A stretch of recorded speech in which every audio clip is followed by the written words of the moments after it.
Good morning, sports fans, and welcome to another edition of NDB Media's Sports Talk with the Guys, home of the Monday morning quarterbacks on Saturday. Wow, Scorekeeper has been awake for like 3 minutes. Don't know what happened. Sorry, folks. It's been a long night. I think I was up all morning. I do apologize, folks. My alarms never went off this morning, but this is Sports Talk with the Guys. The Scorekeeper is here. And we are going and blowing this early in the morning. So we thank you for bearing with us and getting it going. As you know, no one is safe when we troll the digital airwaves. Join us as we discuss the latest news in the world of sports and review the events of the past week. No fantasy sports here. We keep it real. And you need to know, we kill brain cells. And as such, we just might be the purveyors of the zombie apocalypse. You have been warned. We are repetitive and redundant. Yeah, there's no doubt about that. We have no peers, and we are the internet's ongoing traffic wreck. Oh, my goodness. I cannot believe it. We carry more water for sports than Depends does. Wow. Scorekeeper is not. Oh, wow. I'm stunned. I am stunned. This is one of the first times I just was not able to get up in time, and I am so sorry, folks. We're setting up the program right now. And we're going. So good morning to everyone that's joining us. Again, thank you, Jason. I don't know what happened. Yeah, I'm telling you. I've been awake for all of 5 minutes. I don't know what happened, dude. And it's crazy. But we're going and we're going and we're going. So, ladies and gentlemen, I ask you to bear with us. Right now, it's 67 degrees right now. It is going to get to a high of 95 out here in hell. Oh, my goodness. The humidity right now is 60%. Pressure is 29.97 inches. Visibility is 10 miles. And sunrise is at 6:40 a.m. So at about 29 minutes. The wind is headed to the west at 0 right now. Dew point is 53 degrees. UV index, of course, is 0 of 10. And we are in a waxing crescent. Wow, I am really discombobulated right now. I am embarrassed. Wow. You can tell I just getting a lot of that. Wow. Today in sports, back in 1853, the first round, the world trip was completed by yacht by Cornelius Vanderbilt. Back in 1927, the NHL's Toronto. I hate it when I lose it. 1927, the New York Yankees set a record of 106 victories. There it is. The NHL's Toronto St. Patrick's became the Maple Leafs. That's kind of cool. Another one. Back in 1946, the Yankees set a season attendance record of 2,309,029, besting the 1929 Cubs attendance record. Back in 1969, the New York Mets clinched the National League East. That was the Amazins, I believe. Back today in 1978, one of my boys, Ron Guidry of the New York Yankees, beats Cleveland 4-0, raising his record to 23-3 and a 1.74 ERA. Wow. That was his unreal year when I think he went 25-3? Yeah, that was an unreal year, man. He just did very well. So, good morning, folks. Sorry. Yes. When I was at Monday Night Football in Philly, I made the news inside the pro shop. What a game. Go Birds. Wow, Tony. That is absolutely awesome. Wow, folks. Again, thank you, everyone, for joining us. Don't forget, at 7 a.m., we're going to start our football picks, and we have quite a few people joining us. Some coworkers of mine are also joining. In addition to those that are already here right now. And folks, I like I say, I'm discombobulated right now. It's not a nice thing right now, this feeling. But we're going to continue. I'm sure my co-hosts are going to be joining me shortly, but we shall see. I already took a look at sports right now. Let's see if we have the funny for the day before Big Dog gets here, because he hates all of my jokes. The pretty lady at the DMV recommended to me that I sign up to be an organ donor. That's when I realized she was a girl after my own heart. That's the joke of the day. If only. If only. Oh, my goodness. Taking a quick look at the AVP, folks. Right now, the Association of Volleyball today. Is it going on today? Huh. I'm actually not certain if they have anything for today. They may not actually. They don't have any major events right now. Actually, they do. I do apologize. This weekend's tournament are the Phoenix Championships. Okay, that's what's going on in AVP. In a look of the Land Down Under National Rugby League in the finals, week 3 in the Telstra Premiership. Cowboys lost to the Eels 20-24. The Panthers took it to the Rabbitohs 32-12.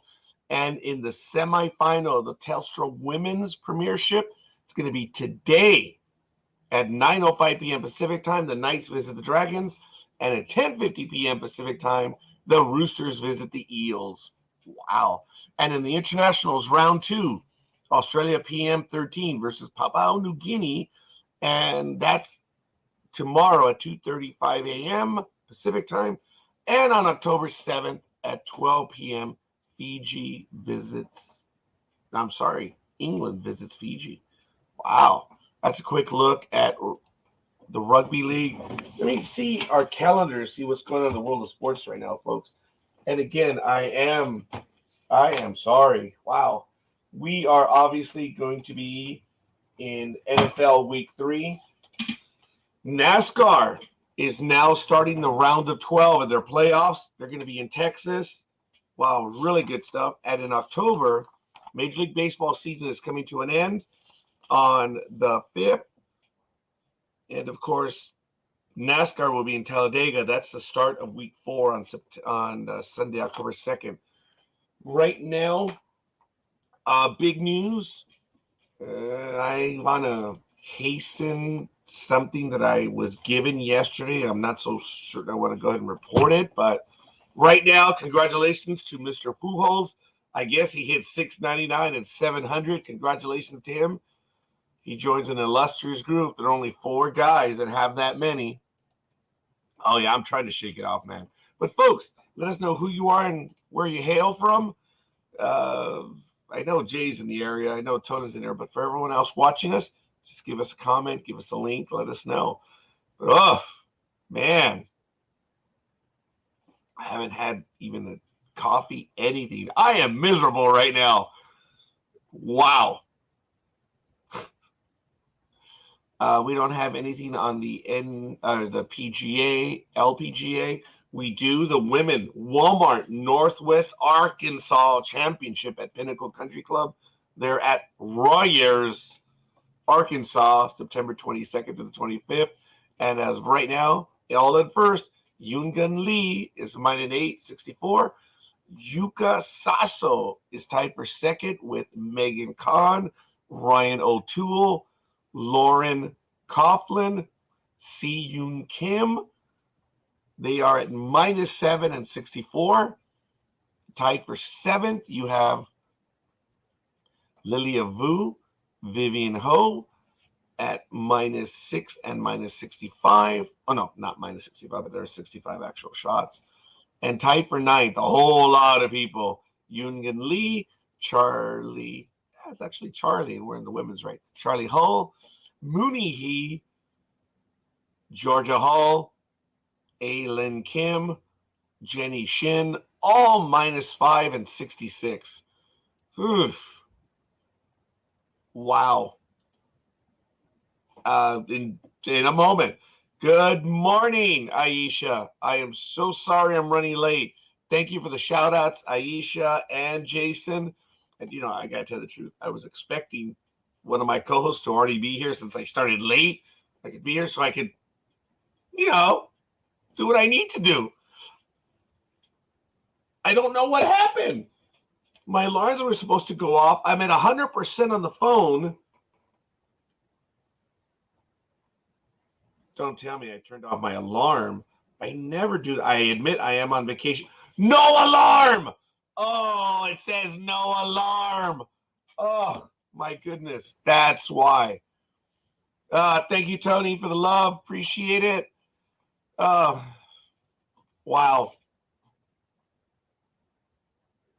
Wow. Today is Saturday, right? Oh, my goodness. I cannot believe it.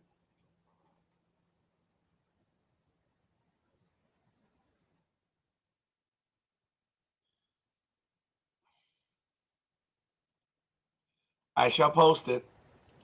I shall post it right now. All right. I went ahead to post the link, and it's not working, so I have to go and do that one right now. So I ask you to forgive me for just a moment, folks. Have to head on over to my page. I guess we are having technical difficulties this morning. Wow, what a shock. I know I'm having them on a personal level. So let me see if I can go ahead and post it right now. And we're going to do it. I'm going to list it as updated link in our NDB media page for Sports Talk with guys STWTG. There it is. So it should be up in just a moment. Man, I'm old. I really got to go. But I don't even have air on right here. It's crazy. I'm going to click on that one. See where it takes me. That'd be funny if I have two of us coming in. Then I might hear myself as echo. So let me see. Yeah, look at that. I'm here twice. Link worked for me, but what do I know?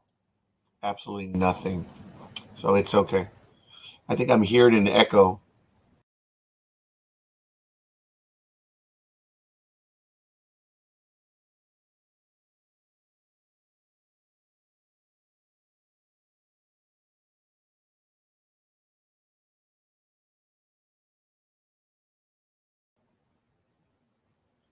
Obviously, there are technical difficulties. So let me have a quick sound check, folks.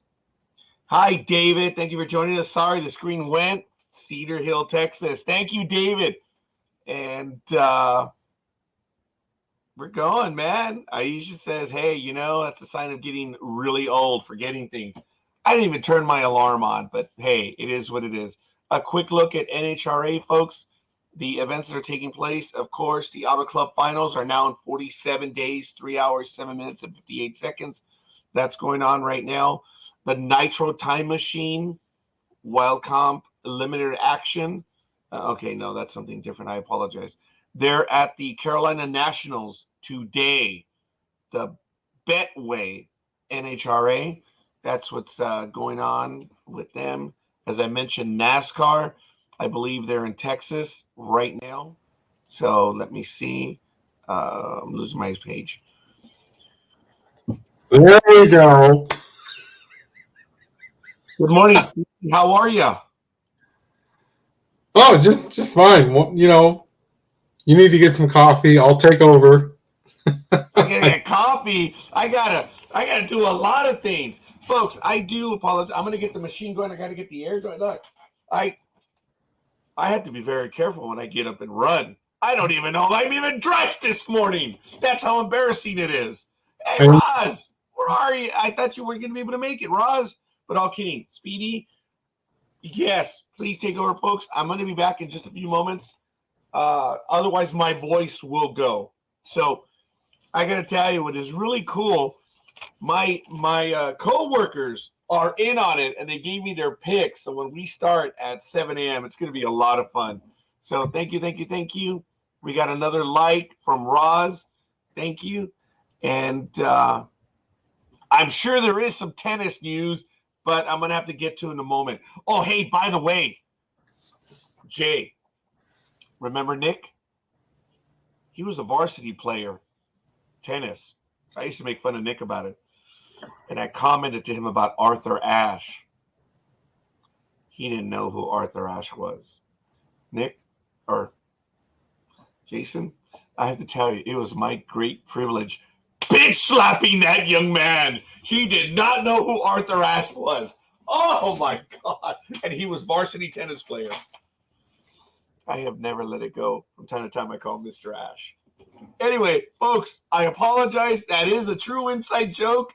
Yes, Jason, he did not know. It was my great privilege to educate him.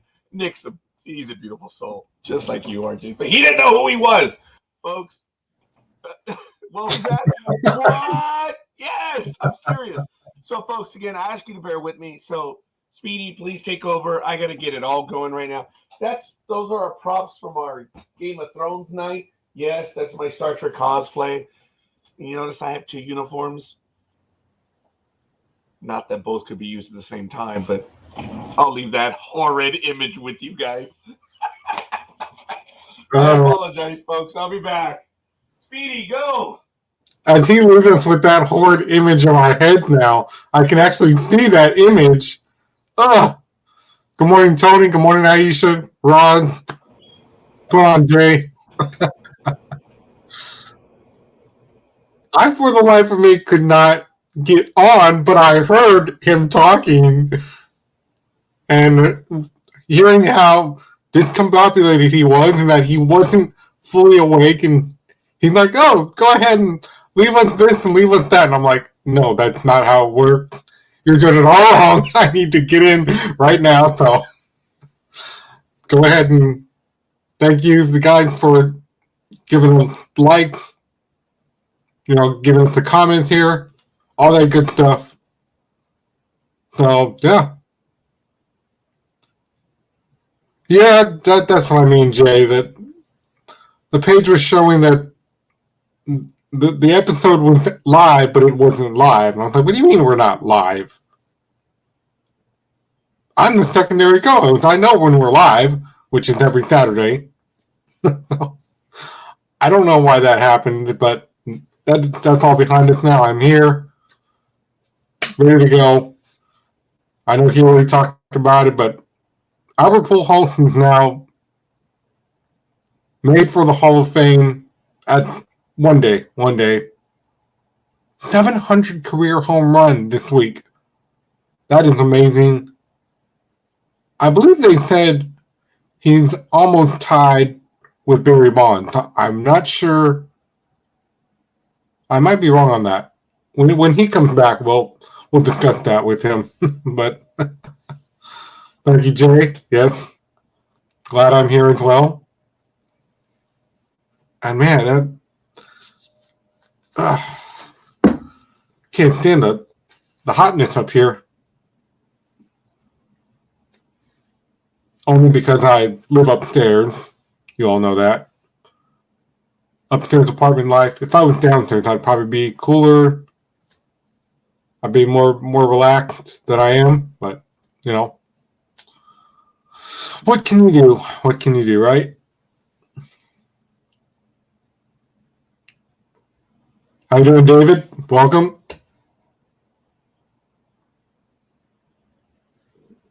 Yeah, I heard about what happened on Thursday night.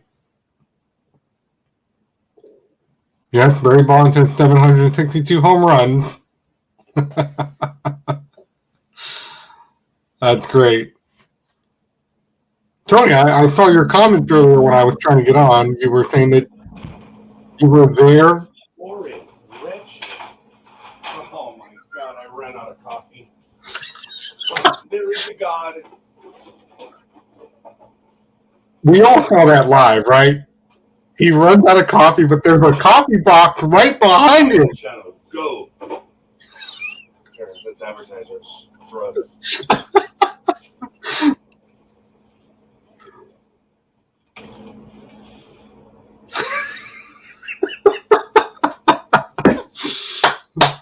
We have to give you props, sir. Well, I do anyways. We thought that was funny. You're like, wait, I'm out of coffee. And there's a box right behind you, and you turn around and you're like, oh, thank God. There's one right here. We all saw that live. Sorry, but we are live. I am really discombobulated right now, folks. It sucks right now. I am like, oh my God.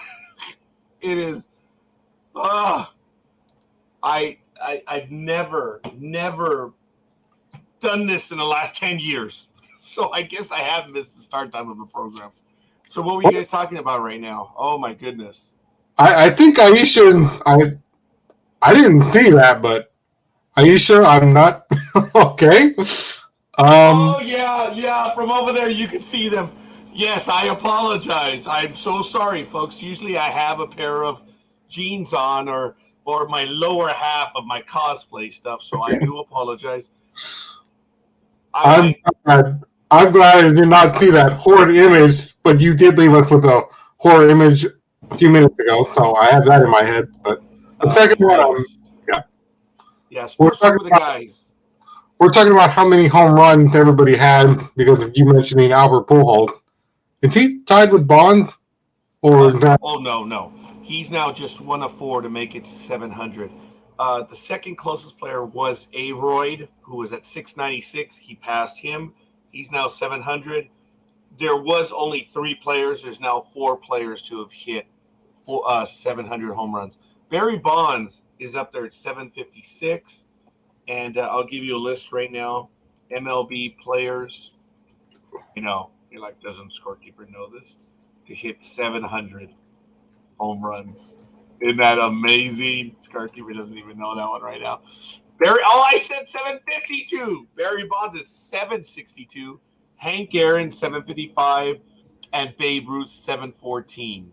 So Albert Pujols was at 698 in fourth place. He is still in fourth place, but he is now just the fourth player to ever reach hallowed ground of 700 home runs. And remember, it's just a number, folks, and Jay, who's in the room, I spectacularly respect and admire the man.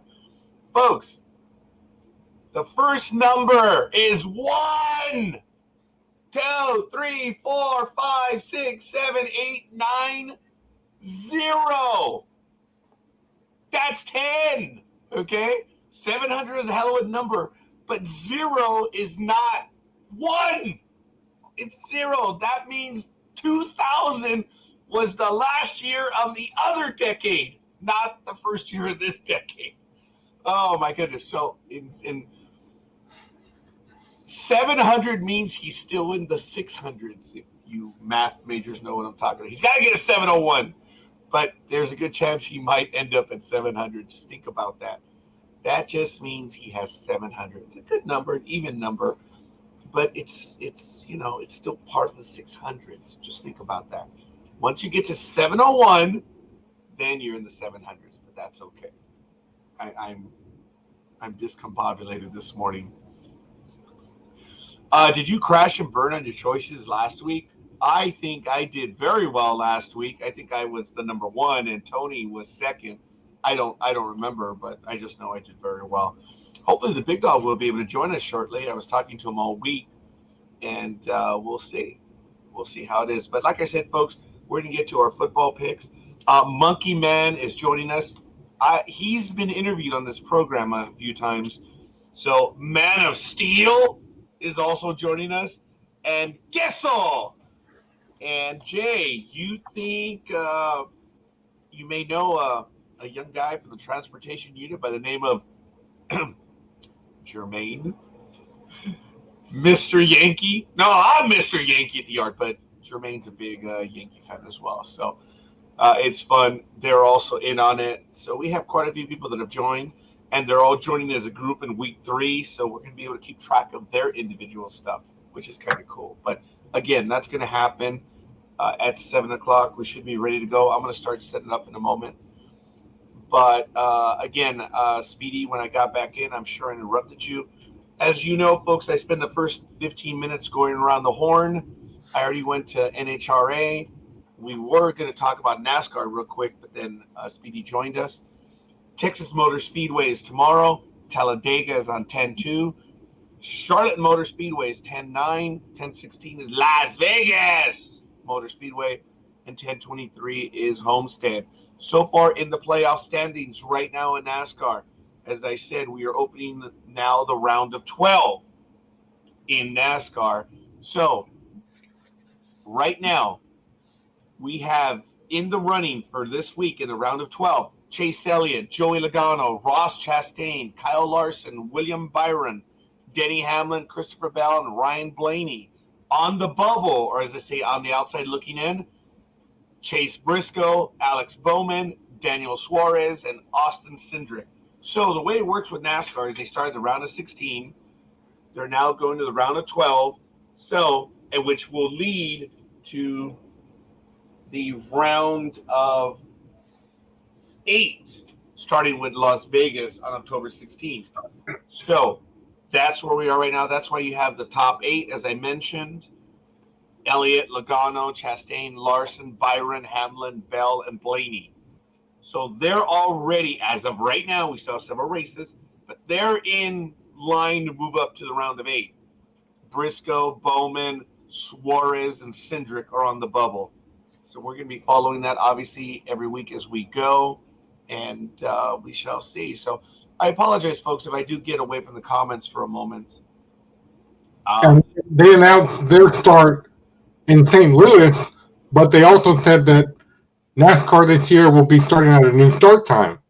I don't know what that start time is for whatever side you're on. Mountain time, Pacific time.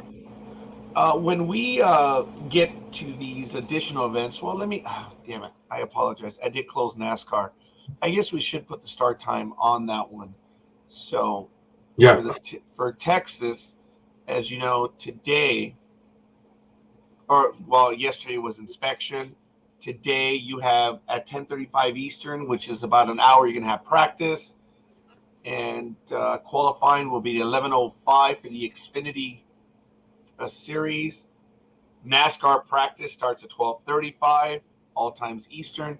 And the race will begin tomorrow at 3:30 p.m. Eastern Time or 12:30 p.m. Pacific. It's at the Auto Trader Echo Park Automotive 500 in Texas. So we'll do the start time as well, folks.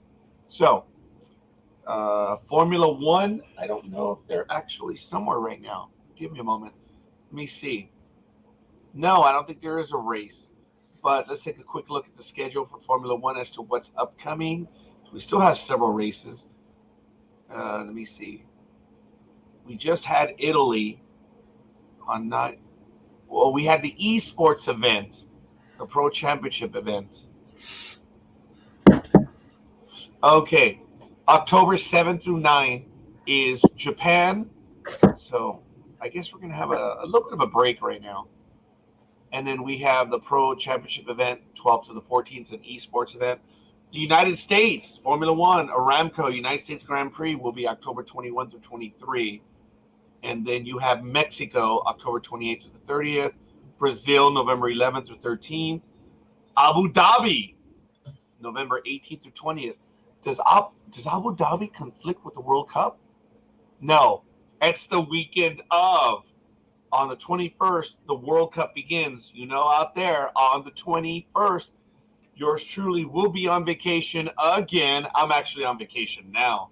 My cruise starts Monday, and I get back on Friday. It's a quick 4-day cruise. So, yeah, it looks like that's going to be at Abu Dhabi is the big boy now. Esports has an event in December, but it's the Pro Championship event for 2022. So I think we took a look at all the major motorsports. I may try to add the other one that's right here in the United States. I forget who they are. Obviously not NASCAR, not Formula One.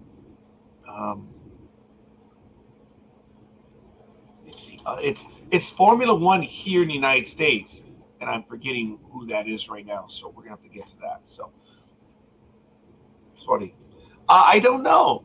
I don't know where the old duffer is right now. So we shall see. Roger Federer announced his upcoming retirement, ladies and gentlemen. Wow, that is crazy. So in women's tennis, we have the Parma Ladies Open. They're going through qualifying right now. They're also playing the Budapest Open, and there's a live match, Tamoya versus Korpatch, and in the Tallinn Open, Neil is facing Bolter right now in a live match. So that's a quick look at the women's tennis. We're going to do a better job next week. We're going to have it updated where we'll be able to give you some more information. But it's called The Grit and Grace of Roger Federer. Pretty much he's announced it. He's ending it. So, wow. That's crazy. So right now in the Moselle Open, Sonego is taking her cats. We also have the San Diego Open and the Laver Cup. Actually, we have quite a few events. So we're going to make sure to get those ready to go so we can give you that update in tennis. We'll probably do it after we end up getting to all of our picks. So let's go over to Major League Baseball real quick. And if Speedy has some wrestling news, we'll get to that in just a moment. But in yesterday's events in Major League Baseball, Chicago edged Pittsburgh 6-5. Miami took out Washington 5-2. The Commies at home lost to the Bucks 5-3. The A-holes were blanked by Baltimore 6-0. Philadelphia 9-1 over Atlanta. The Yankees, in a game yours truly was watching, edged out Boston. They scored a run in the bottom of the 8th to win it 5-4. Tampa Bay 10-6 over Toronto. The Indians 6-3 over Texas. In 10 innings, Colorado edged the Padres 4-3. And of course, America's AAA team, the Kansas City Royals, won 5-1. Great. I love it when I lose the scores. I think it's just absolutely awesome. It's just so awesome. Who did they win? Over Seattle, 5-1. The mighty Angels, they've been eliminated. Now they win 4-2 over the Gemelitos. Detroit 5-3 over the Chicago Black Sox. The Mets 9-2 over Oakland. The hated ones. That's Speedy's team right there. 65 over Arizona. St. Louis 11-0 over the Los Angeles Dodgers. Talk about really putting it to them. So let's take a quick look at the standings. Already the Yankees have clinched the division. They're up 8.5. Cleveland and the Chicago Black Sox are still fighting out for the division title. It should be decided early next week. They're 4 away from elimination are the Black Sox. They are. The Minnesota Twins are 1. Technically, Tampa Bay and Toronto, going back to the American League East, are still in it. But the Yankees have clinched a playoff spot, not the division. So I do apologize. I needed to clarify that. In the American League West, the Houston A-holes have clinched a playoff spot and the division. So everyone is eliminated from divisional play, but we'll talk about the wild card in a moment. In the National League East, both the Mets and the Braves have qualified for the playoffs. The Braves are 2.5 back for the division race, and they're 9 away from elimination for the divisional crown. Everyone else has been eliminated from divisional play. In the National League Central, it's a dogfight, but it's starting to open up. St. Louis is ahead of Milwaukee, 7.5 games. Milwaukee is 4 away from divisional elimination. The Dodgers have also taken the divisional crown. The Padres are 21 games back, so they've been eliminated from divisional play. That is crazy. So let's take a look at the wild card. Houston, New York, and Cleveland are divisional leaders, and the wild card teams as of this morning, Tampa Bay, Toronto, and Seattle. Baltimore's 3 back, 10 away from elimination. The Black Sox are 6.5 back, 6 away from elimination. And Minnesota and Boston are 3 away from elimination in the wild card in the American League East. In the National League West, the Dodgers have the crown. The Mets, at the moment, have a playoff spot. They've already clinched. So remember, these are the standings right now. Dodgers, Mets, St. Louis, and in Atlanta they've qualified. Philadelphia and San Diego have the playoff wild card spots. Milwaukee is 2 out, and the hated ones, Speedy, are 9 games out, but they're 3 away from elimination. Everyone else is done. So it's pretty close. It's down to 5 teams for the wild card spot, but with the Mets and the Braves in there, it's going to mix it up as to who will qualify for the divisional lead and stuff like that. So we'll see. Let me see the comments. He's gone already. Plays his last match with Rafael Nadal in the European Pairs match against the USA. Really? He's already out. Wow. All right. Miss Williams wasn't eliminated that easily. That's all right. Roger's an old man. Take it from another old man. Wow. Yeah, I can understand why one of my sisters, who in Dublin, her and her family, they went to the A's game last night. And if you look at my personal videos, on one of them, she still acts like a big kid at heart. She's like, she called me last night. She's like, oh, how did your team do? Because I was out doing stuff and I wasn't home watching any baseball. She's like, the A's were yucky. We lost. I'm like, oh, well, that sucks. I'm sorry to hear that.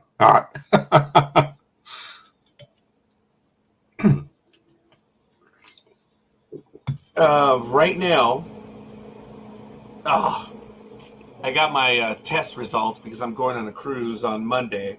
So it says I have to go ahead and put in my numbers to get my test results. So I'm going to check that out. Folks, I'm going to stand back for a moment. My coffee, I've got to make sure it's... And I'm not talking about coffee in the chat room, so don't get a Woody coffee. I'm talking about getting a cup of Joe. That's why we call it coffee here, or cup of Joe. Let me get my... I hope to God I did start it.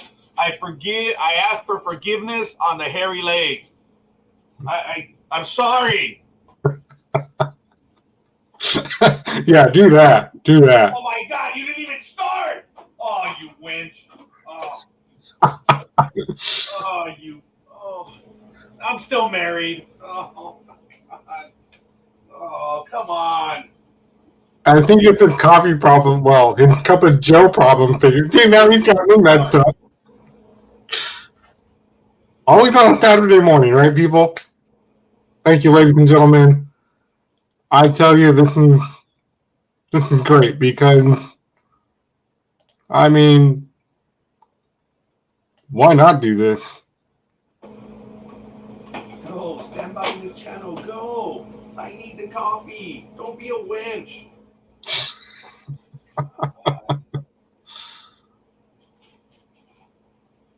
Well, we know that there will be a pro women's hockey team setting up. Yes, spit the Java out. Oh my God. Coffee 101. Press the start button. Simple. I should just open up one of these.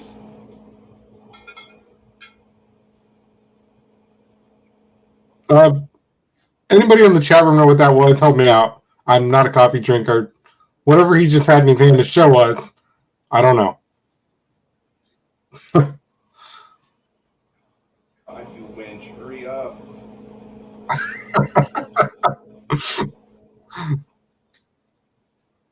Yeah, Aisha, he is going around in circles. Oh, here he comes. You see how quickly he got in? Hairy legs.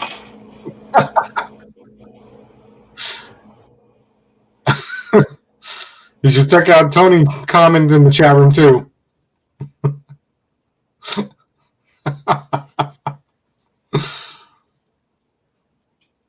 Tony said it's simple. Just coffee 101. Like, okay, well. Forgive me, folks. Folks, I'm hurting this morning. Folks, I was up all night, and it's my level of stress is up. I'm not able to pinpoint why. So it's just, I remember being up at midnight. I remember being up at 2. I was up at 4. And I am a fortunate guy in that I've always fallen asleep fast. If I'm not feeling well, okay, now I'm getting worried. If I'm not feeling well, I'm always up at night. So hopefully it's not that. But I've always been fortunate. And I don't know if I've told you guys, but my security blanket is Futurama. Believe it or not. I put Futurama on the Roku, and I just have it play. And in about 5 minutes, I'm out. Linus had his blanket. Everyone else had their whatever. My security blanket is Futurama, and I'm eternally grateful to those guys because I fall asleep. When my wife and I were speaking, she would notice or she would comment that sometimes it would take me 5 minutes or sometimes 20, 30 minutes, and she wouldn't move because she wanted me to fall asleep. And I imagine she envisioned stabbing me to death, but that's neither here nor there. I asked her, so what do? Do you watch it? She says, yes. I said, you watch it? She says, well, I have nothing else till you fall asleep. So what do you think? I mean, do you really watch it? Because it's in English too, of course. And all she told me in Spanish was, that stupid robot. Bender. And even she says, you don't need to know English, Spanish, or whatever to know what that stupid robot is doing. I think that is so cool. I'm not going to compare, but I guess I'm having a melancholy moment. Remember Lucille Ball, one of the funniest people in the world? You didn't need to know what she was doing. You didn't need to know English. She was so damn funny. Kind of like Robin Williams and all that. They were just so funny, those individuals. Oh, my goodness. There it is. Forgive me. I'm going to have an orgasmic moment. So, Speedy, I'm going to start setting up the football stuff. What do you have in wrestling or major topics you want to get to? Because as you know, folks, we cover the major topics at the very start of the program. So, Speedy, forgive me. I'm going to have an orgasmic moment because as everyone knows, this is the closest I'm going to get to having one. This is like a movie moment or a wrestling moment. He's back. Scorekeeper. Now we know this is what Scorekeeper is like on an actual Saturday morning, especially when I was down in LA a couple weeks ago, ladies and gentlemen. Welcome back. There you go. That's why you needed that cup of Joe. Ladies and gentlemen, I opened my eyes and I looked at the watch and it said 6:06. I was like, oh shit!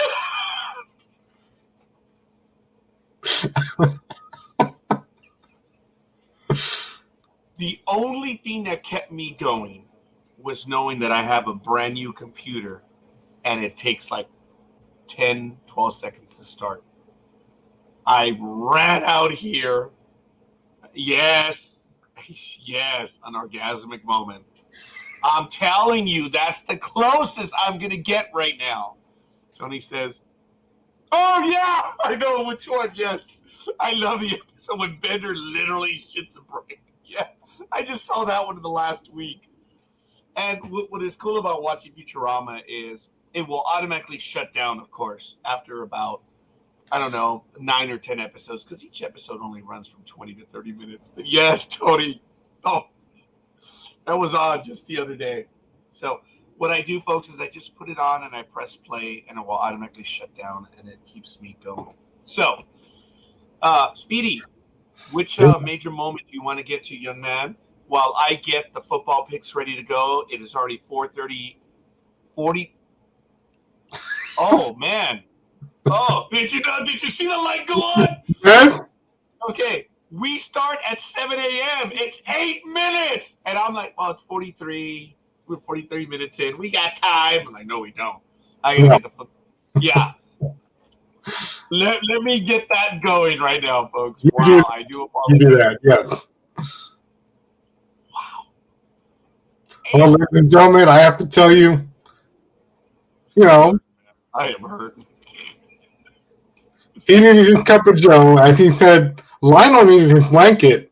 For me, I didn't really sleep either. I'm still hyped because last night, if you saw it, ladies and gentlemen, for the first time ever in network television history, at least for the new promotion AEW, they had a 2-hour Rampage premiere that went on until midnight. Oh, that was a great show last night. Great 2-hour premiere. Especially when the Great Muta and Sting were in the ring together. Like, this is awesome. See, wrestling is my security blanket when I get upset or anything. Because I just need to watch something violent. And the only other thing for that is the reality-based TV show Cop, or something like that. But I tell you, that was great.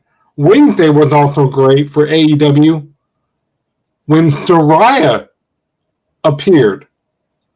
Yes. Soraya appeared? She was formerly Paige in WWE, but now she's using her real name.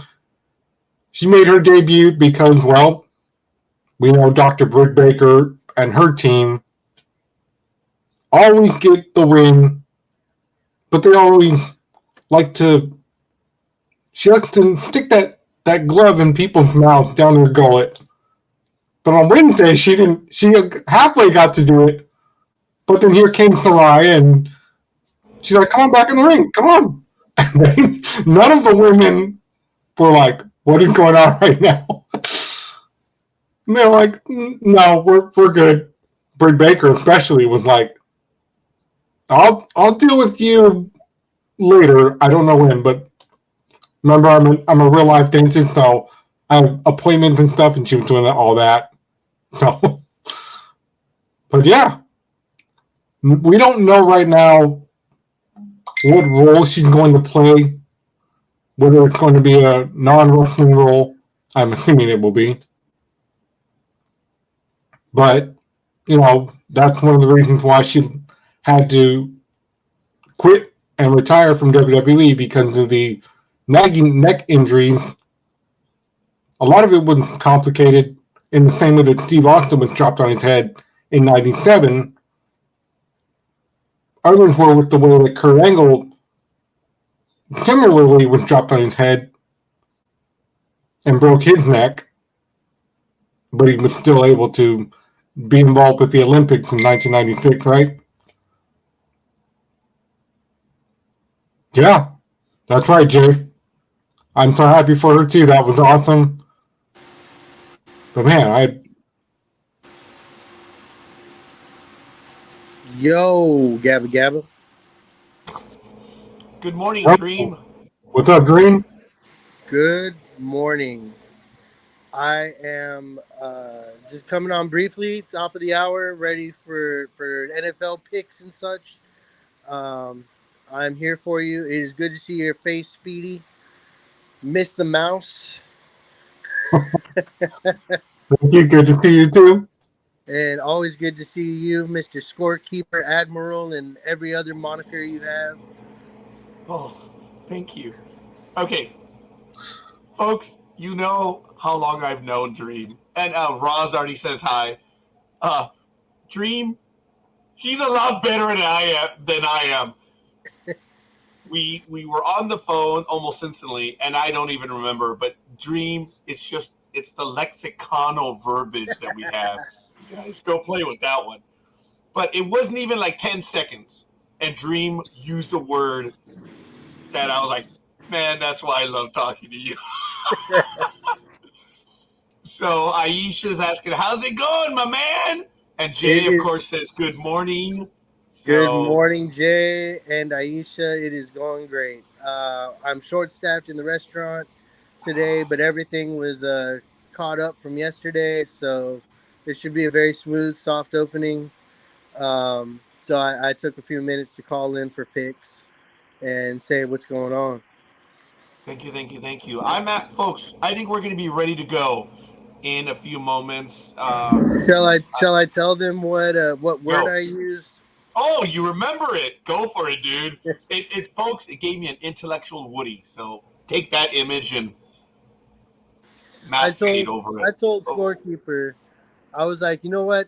I missed my Thursday night pick for the Browns Steelers game. And it's okay because I was assuaged with the Yankees clinching the playoffs. It's so little, folks. It's so little that works for me.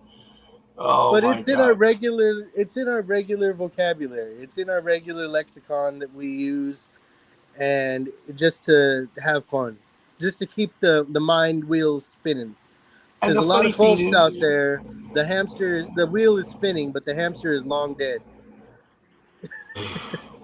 I was just I did an Uber Restaurants ride in on Thursday. Louisiana, Jay. I'm sorry, it's in Hammond, Louisiana, right? Yes. What is it? Faux Pho Grace? Grace. Pho Grace. FPHO, damn it. Yes, it is pho.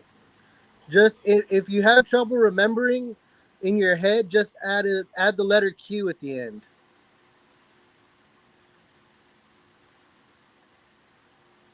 Okay. Yeah. Yeah, that worked. I mean, I've never rolled my eyes at Dreem on air like that. So, wow. All right, folks, I think we're going to be ready to go. I am about there. Let me set up my page now in OneNote so we can. Oh, my God. I didn't set it up that way. Oh, Scorekeeper is bad. Horribly bad. Yep. Oh, my God. I didn't even do my OneNote page in advance. Oh, this is going to suck. Something went south already. Everything went. Dude, I started the program late. It was horrid. It was wretched. All right, I am so sorry, folks. I'm gonna need your help, and I'm gonna ask you to bear with me, please. I'm so sorry. I'm terribly embarrassed. We're bearing with you, like the Bears. Oh man, don't even get me started on that game. That would. Why? Just why? And by the way, while he's doing that, I'm sure that everyone has seen this on Facebook because I messed around with it yesterday, where Paramount Plus is doing their ad for if you can get all the rules correctly about their quiz for what the NFL referees are now calling. And I only got one question about the NFL officiating rule wrong, but that's okay. Only one, so that's not bad. You know what? That's you only got one wrong? Yes. Wow. That's more than the actual NFL referees. I know, right? That was good. I like it. Very well done, Dreem. You could wear the stripes, my dude. Yes, I could. I forgot where I saw this, but there was I think it was a college game where there was a whole section in the stands with all referees. They were all wearing their stripes, and they were whatchamacallit, every time there was like a play on the field, like that the ref got the call right, they all stood up and cheered and were cheering for the call itself versus the actual players scoring or doing anything crazy. They were cheering for the refs, and it was an entire section in the game, and it was hilarious. I don't know if you saw that on Facebook or not. No, I haven't had a chance. But when we went to the minor league game, remember, were you there, Yeah. Speedy? When the guy was, I got you, ref. Don't worry, up. I got your back. Yeah, I think he was the only guy cheering for the ump. Yeah, that was funny. All right, folks. I think I'm ready to go on this one. So, like I said, I'm gonna have to do it as we go along. So I am so sorry, folks, but I think we are ready to go. Ladies and gentlemen, it is the top of the hour. It's 7:02 a.m. We're doing it. Week 3 NFL. We already had the Thursday game in. We're gonna start on the first game for Sunday. So let me open up the screen. And we're going to get to the screen of the screen. I know that's not precise. That was Screen of the screen. Screen. You're going to have to remind me what I picked. Because I have it in front of me. And I'm Okay, old. fair enough. Oh, bonehead. All right, well, we have the Thursday night game. Of course, Cleveland took it to the Steelers 29-17. So let's get that one out of the way. I knew Thursday. I win. I knew it. Yeah, I did too. So we'll I check had and a see what we have on the feeling, wheel. I had a feeling that the Steelers were going to pull something out their tailpipe, and they did not. They pulled something else out instead. Yeah, they did. All right, folks, here we go. We're starting week 3, first game. New Orleans 1-1 versus the Carolina Panthers 0-2. It's at 10 a.m. Pacific time. It's going to be on Fox. It's at Bank America Stadium. And right now, for offense, you have the Saints 18th, the Panthers 29th. Defense, Saints are 23rd, Panthers are 21st. In passing, the Saints are 20th, the Panthers are 30th. And in rushing, the Saints are 11th, the Panthers are 21st. Last time the two teams played was about 8 months ago on the first day of this year of 2022. And the Saints beat the Panthers 18-10. So we have our first game, and we're going. So what do we have? Yes, Aisha, you missed it, but that's okay. Just keep winning. So Scorekeeper is going to kick it off. Or no, Dreem, you're the home team. Who are you taking, the Saints or the Panthers? I am actually going to take the Saints. I have a strong feeling they're going to run the ball all over the Panthers. All right, Scorekeeper is going to take the Saints. And here we go. Tony, first pick from the chat room, and he's saying the Aints are going to take it 28-24. Speedy, You might not be far off. You might not be far off, Tony. I think the Saints might. I think it might be a higher scoring game than that. It might be in the 30s at least, just because their defenses are both crap. Yeah, I agree. That's why I'm also going with the Saints. Jay is going with the Saints. Thank you for that. So Engineer is going with the Saints. And so Aisha, Jay is the engineer. yes. Yeah. Oh, right. I was wondering who that was. He is one of the only three that I respect. And it's funny because I've said the one of three. It's actually only two because I think one of them. Oh, no. Yeah, he is. Oh, my God. No way. No way. No way. Oh, my God. Both the Big Dog and the Scorekeeper. Oh, my God. This is beyond funny. Big Dog, I'm not laughing at you, brother. I am genuinely laughing with you. Yes. My alarm didn't go off, and I barely made it to start the program. Oh, my God. Big Dog. Okay, so folks, Big Dog's getting ready to go in. This is damn funny, folks. We're human, yes. Folks, we ask you to bear with us. This is hilarious. So we're going to get to it. But I want to give a shout out to everyone that is helping us keep track. Guys, this is a hassle keeping track of this stuff. And everyone is helping up. Big Dog is doing yeoman's work. And it's hard. I lose track because I'm trying to do all that stuff. And I make genuine mistakes. It's not done on purpose. I am resentful, though. I was accused of being a cheater. And I'm still stewing over that.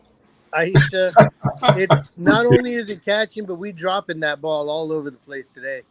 Yeah, it doesn't matter. We're even dropping the medicine ball. It's so easy to catch. So I am so sorry, folks. I am so sorry. So I know Roz gave us the picks. I'm going to have to ask. Quite a few of the picks are already in. But let me see. Queso is taking New Orleans. So that is absolutely cool. I know that Jermaine gave me his picks. The Big Dog has those. So the Man of Steel is going with New Orleans. We may initialize his stuff. And Monkey Man is going with Carolina.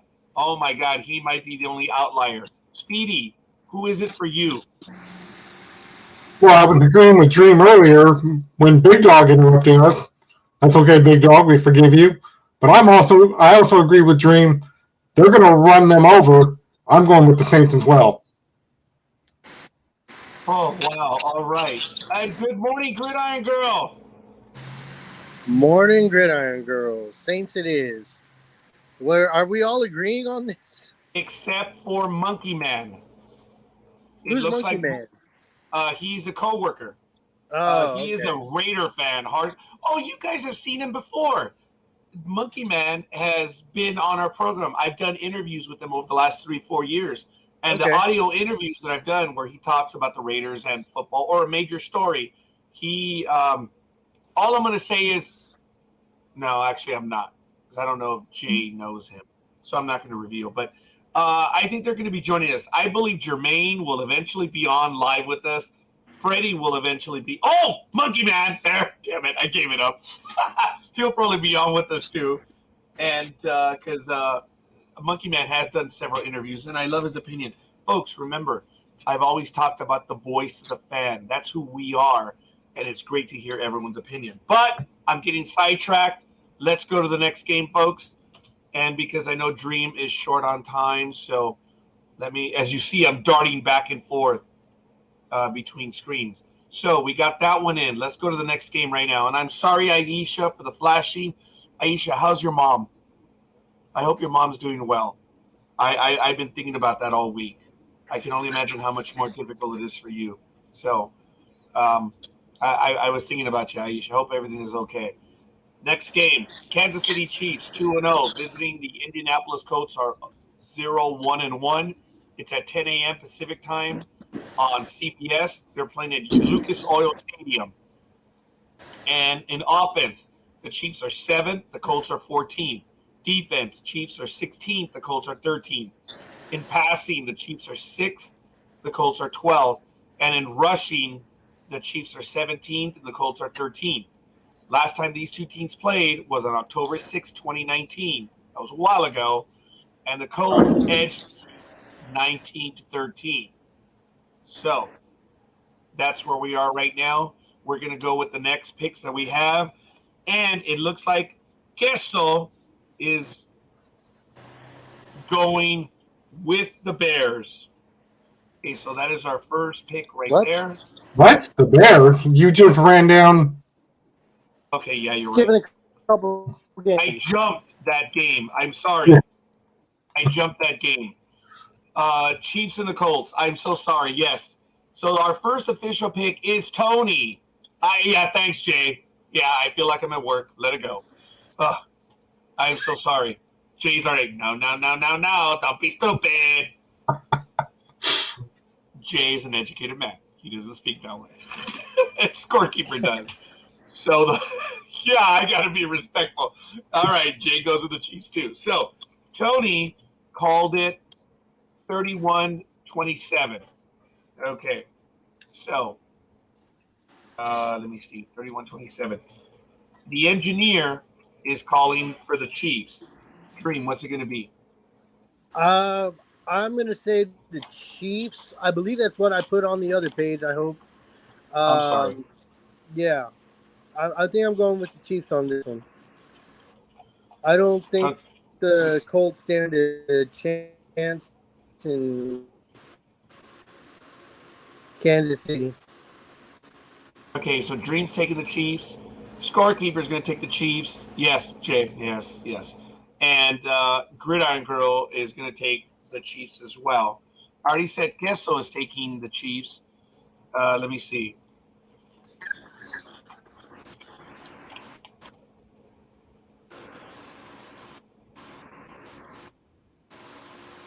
Don't tell me all of them didn't print. So far, not much split.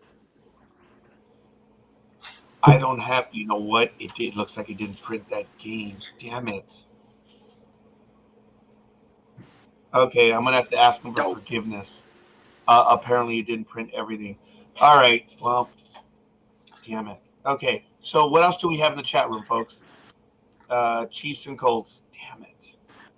I messed up. It did not print all of the games. When these two teams play each other, I usually go with the red, but this year I'm going to go with the Colts.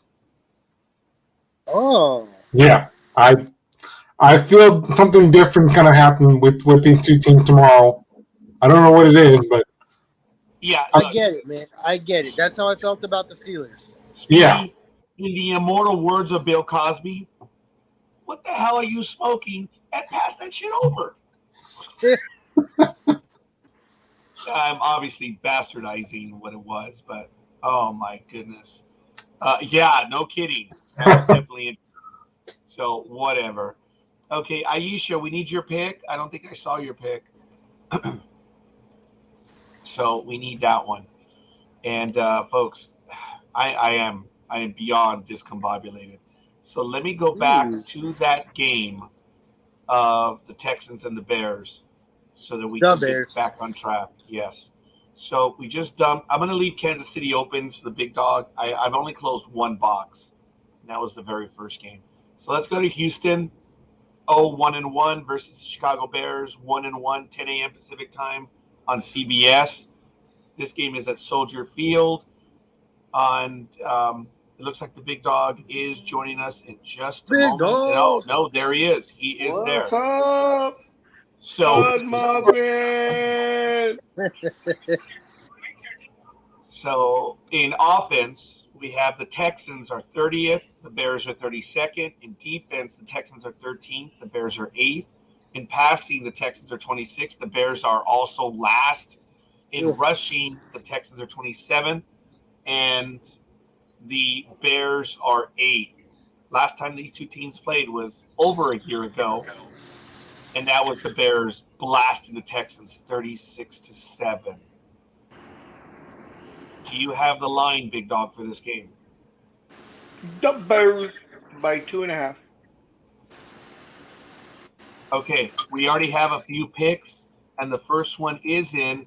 Tony is saying the Texans are going to edge them 24-23, and Gridiron Girl says,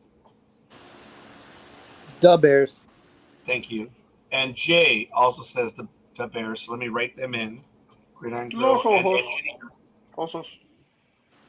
Big Dog, you're going boy. with the. Oh no, Bears? I'm just being. No, I'm so asleep. So. All right. Dream, Let's see, what's it going to who be? is this? I hate to disagree with Tony. Also Gridiron Girl. I don't know what Gridiron Girl picked yet, but I'm going with the Bears on this one. Okay. I think they're going to take it. I think it'll be a very close game, like Tony said, but I Gridiron don't Girl know. with the Texans. What'd you say? Gridiron Girl went with the Texans. Dang. Going you're against going Tony with- and Gridiron Girl. All right. That Gee, hurts. what's it going to be? I'm going with the Bears too. Okay. I think this should be a very close game, but also kind of lies in the who gives a crap play of the game. Right. Well, They're you're not alone. Esso is taking the Bears. Let me see. Man of Steel is taking the Bears. And Funky Man is taking the Houston Texans. Okay, Big Dog, what do you have? All right, thanks, Jay. In a moment. Roz is taking the Bears.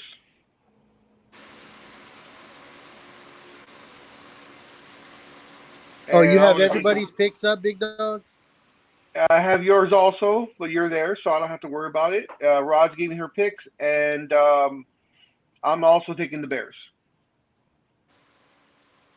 You know, because the sun's got to shine on the dog's ass sometime, so Yeah. might as well be this week. Let's, Aisha, we missed your Chiefs and Colts, so we're going to have to do that. Big Dog, let's go to game one, Saints and Panthers. Who are you picking? Okay, 1 second. Saints and Panthers. Yeah. Okay, the line is Nolans, as the visitors like to say. Nolans by 2.5, and I'll take the Saints. Yay. Good. And what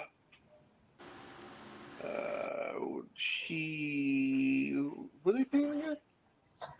Panthers. So what did Ross take? That's what I'm looking for. Okay, and Oh, here we Aisha go. did say Here's she's taking the Chiefs. Roz is taking the Saints. Okay, so I believe we have almost everyone for game one for this one. So bear with me a moment. We're going to make it official. For the first game, Saints are Dreem, Scorekeeper, Tony, 28-24, Engineer, Aisha, Kesso, Man of Steel, Speedy, Gridiron Girl, Big Dog, and Roz are taking the Saints. And wow, Carolina. Who the hell went for Carolina? I think I just typed that in. I hope you got. So no, not yet. You didn't miss anything, Jay. We just officially did the first game. Second game, Aisha says, "Hey, Big Dog, how you doing?" Doing fine, Aisha. I was late. So for the second game, we have our official picks as well. For the Texans, Tony 24-23, Gridiron Girl, Engineer, and Monkey Man are taking the Texans. The Bears, it's Dreem, Speedy, Scorekeeper free? Kissel, Yes, he did. Man of Steel, Roz, and Big Dog. So it looks like I did not choose one. What game was this now? You Texans froze on and my Bears. end. Oh, okay. That's the second game? Oh, okay, so I only missed one. No, Yeah. I accidentally jumped ahead and did the Chiefs and Colts. So hold on. Okay. I'm going to determine. I don't know who I'm going to choose on this one. It's a close waste of time. Aisha did say she is taking the Chiefs. She doesn't trust them anymore. So, okay, fine. So we're almost caught up. I'm going to wait on the Texans and the Bears. The Chiefs and Colts. We have Tony, Engineer, Dream, Scorekeeper, Gig, and Aisha. And for the Colts, it's only Speedy. Big Dog, who are you going to take for that game? The line, by the way, is Chiefs by 5.5. Right. Roz and myself are both taking the Chiefs. Okay. Hold that thought, Big Dog. See, I have a lot of stuff going on. Gridiron Girl corrected me. She says, no, Texans, the Bears. So I just corrected that one. That's why I'm repeating them, folks. So thank you. Big Dog, what was the line again? Chiefs by what? 5.5. All right. And who are you taking? Myself and Roz are both taking the Chiefs. And as we're winning, I'm gonna be teaching Roz to go, "Hey, how are ya? Hey, how are ya?" Fine, thanks. How are you? Yep. God. That'll work then. So I've gotten rid of those games. All right, folks, I'm so sorry. We're all running late. And, okay, Aisha says she's taking the Bears, and she's screaming it out loud. So I obviously blew that one. I would love to hear the Thank English you, accent, Aisha. the English accent version of the Bears. Yeah. Yeah, I would too. So I added Aisha to that. All right. So I think we have everyone. I obviously my coworkers did not get that game, and that's my fault. I'm gonna see if I can get a hold of them to see if we can get their picks before. So, Chastise all right, them, damn it! I'm sorry. Chastise them, damn it! I could blame them, but Rebuke them. rebuke them, chastise them, hang them. Wow, we went medieval. All right, Yeah. folks. Yeah. Aisha says, it sounds just like you said, Big Dog. The Bears! All right. That is funny. All right, folks. Next game that we're going to visit is the 2-0 Buffalo Bills versus the 2-0 Miami Dolphins. It's at 10 a.m. Pacific time on CBS. It's at Hard Rock Stadium.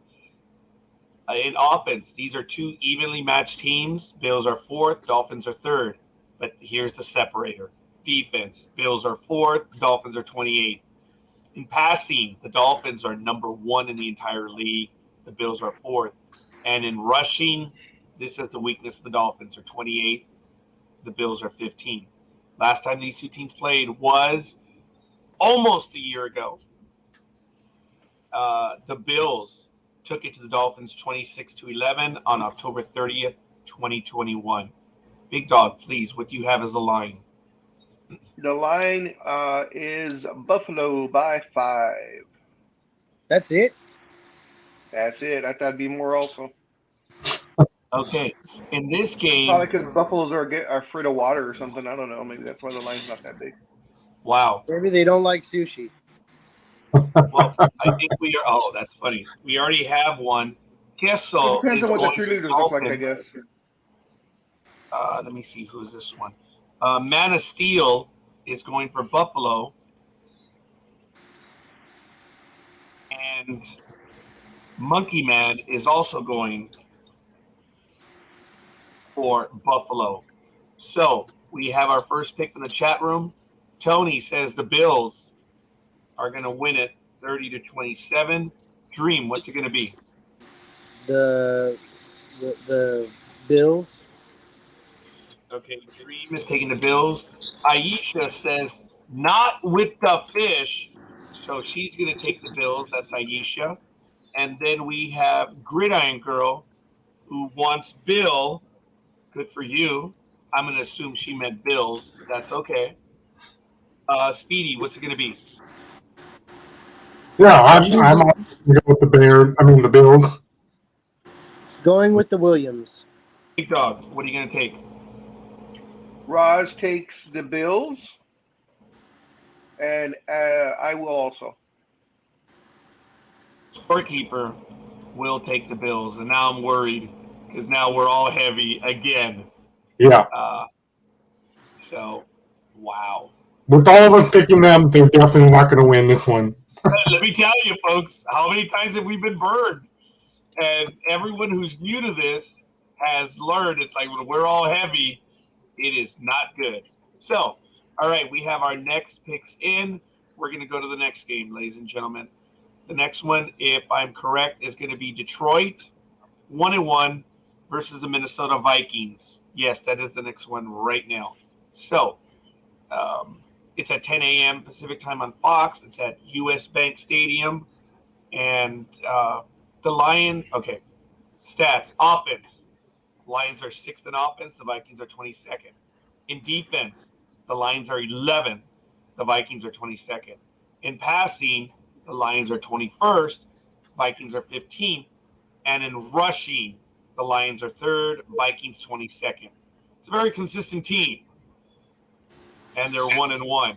So last time these two teams played, the Vikings lost to the Lions 27-29 on December 4th, 2021.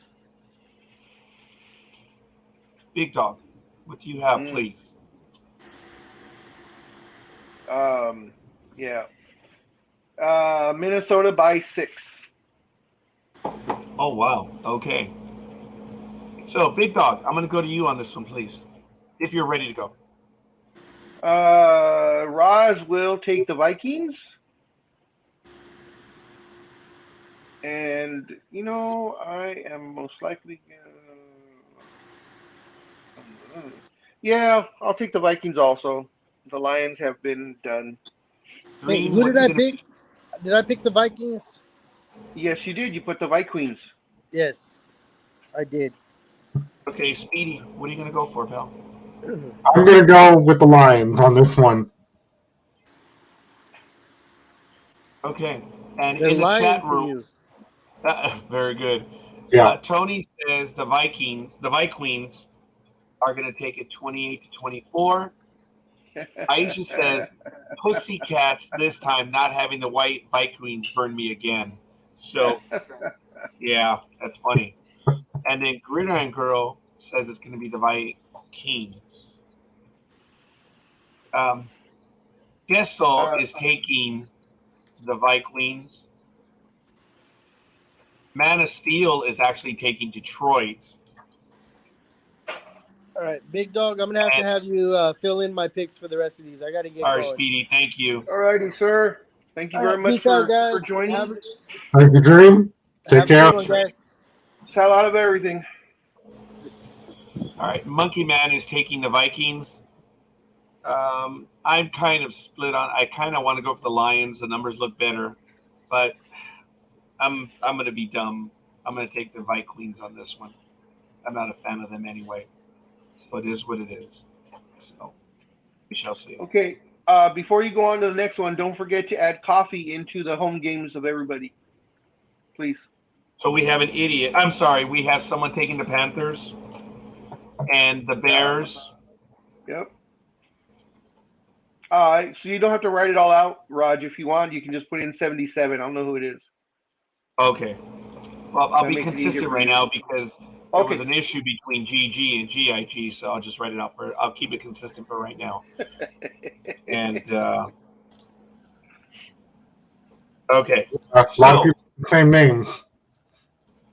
dude, we have a lot of people, and there were some others that were like, you know what? I want to compete. We'll start next year. Wow. And there's another coworker, which I sent my numbers to the big dog, which I don't have at the moment. And he, that's Jermaine. He gave me his picks as well. So we're going to have to add those in later. And I just don't have his information at the moment. So, all right, we're going to continue next game, folks. Thank you for bearing with us. We're so sorry. It is a job now. We have quite a few people doing this.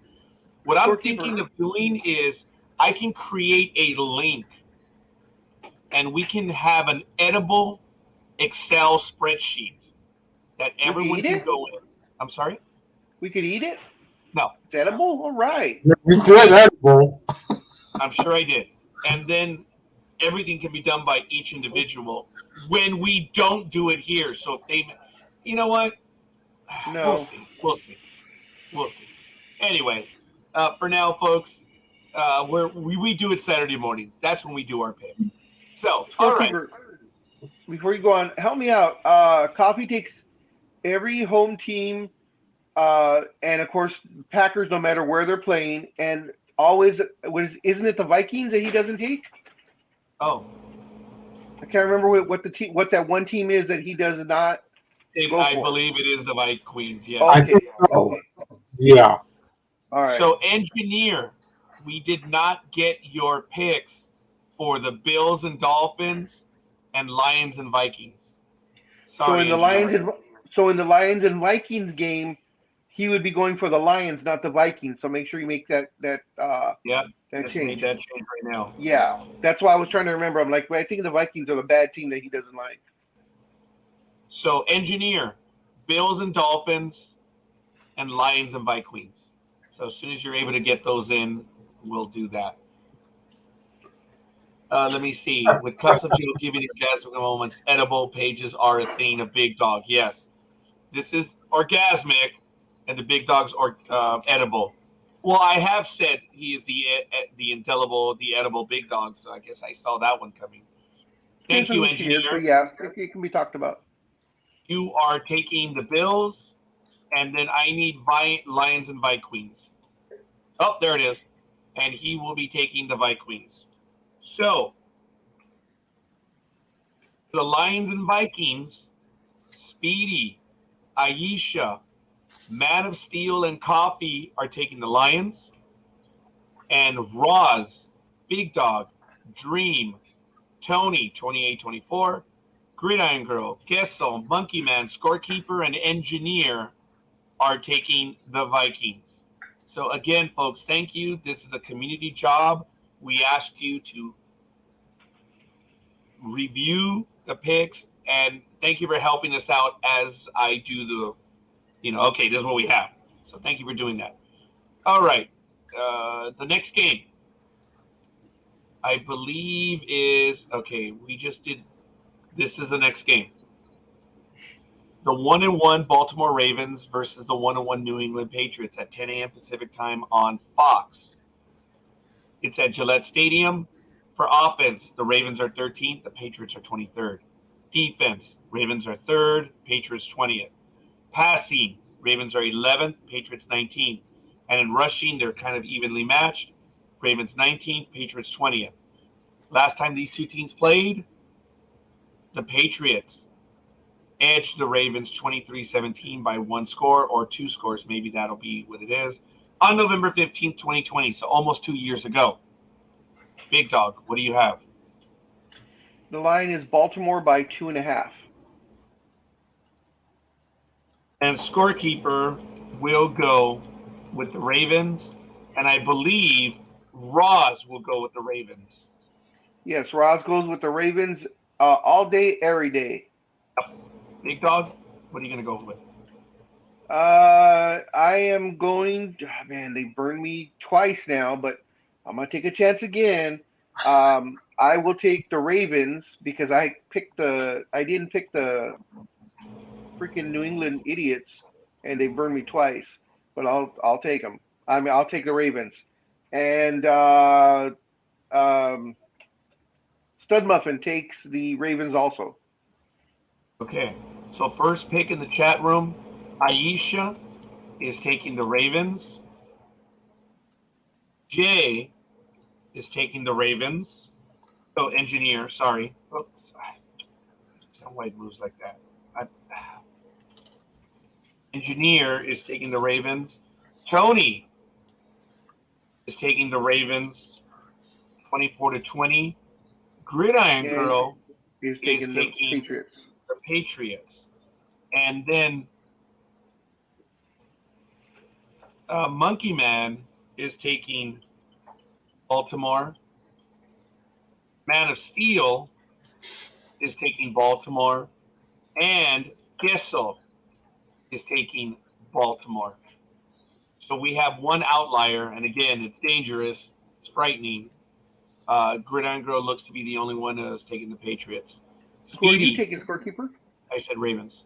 Oh, okay. Speedy? Sorry. I'm also taking the Ravens. Wow.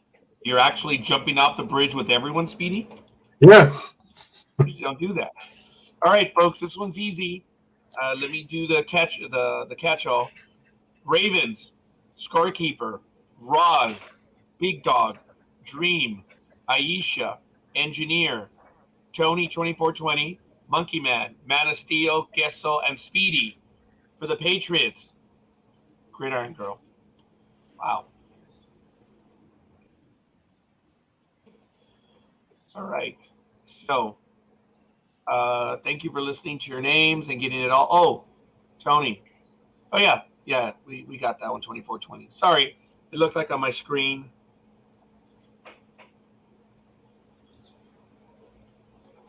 It looked like on my screen there was a new comment. I'm so sorry. I just got distracted. We're going to do the next game, folks. I believe it is the Cincinnati Bengals 0-2 visiting the New York Jets, who are 1-1. 10 a.m. Pacific time on CBS. It's at MetLife Stadium. And that might help the screen a little bit, folks.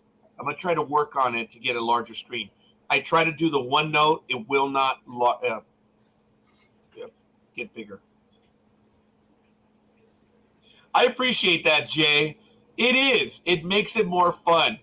When I told my coworkers about this, what's the buy-in? And I was like, no, it's pride. They're like, I'm in, which is what made it fun. So I'm sorry. On offense, the Bengals are 19th. The Jets are 10th. On defense, the Bengals are 7th. The Jets are 24th. In passing, the Bengals are 16th. The Jets are 3rd. And in rushing, the Bengals are 16th and the Jets are 24th. Last time these two teams played was about a year ago. The Jets 34-31 over the Bengals on October 30th, 2021. Big Dog. Bengals by shit. I just had. I'm sorry. Bengals by 6. Wow. Okay, so it looks like we have our first pick in the chat room, and it's going to be Engineer. That's not working. Engineer. Tony says it's going to be the Bungholes, 34-27. Gridiron Girl. And let me highlight them. I do this so that we make sure we get all of them in. She says the Bengals. Monkey Man is going with the Bengals, as well as his Kessel. For the Jets, it's going to be Man of Steel. Big Dog. Aisha says the Buggles over the Jets. Big Dog, what are you going for? Okay. So in the previous game, we need to put coffee in for the Patriots. Thank you. This game, coffee will go for the Jets.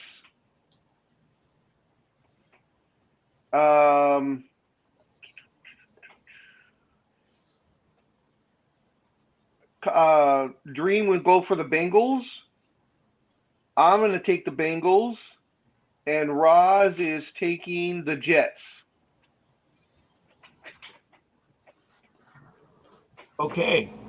So I believe we have them all. Bear with us.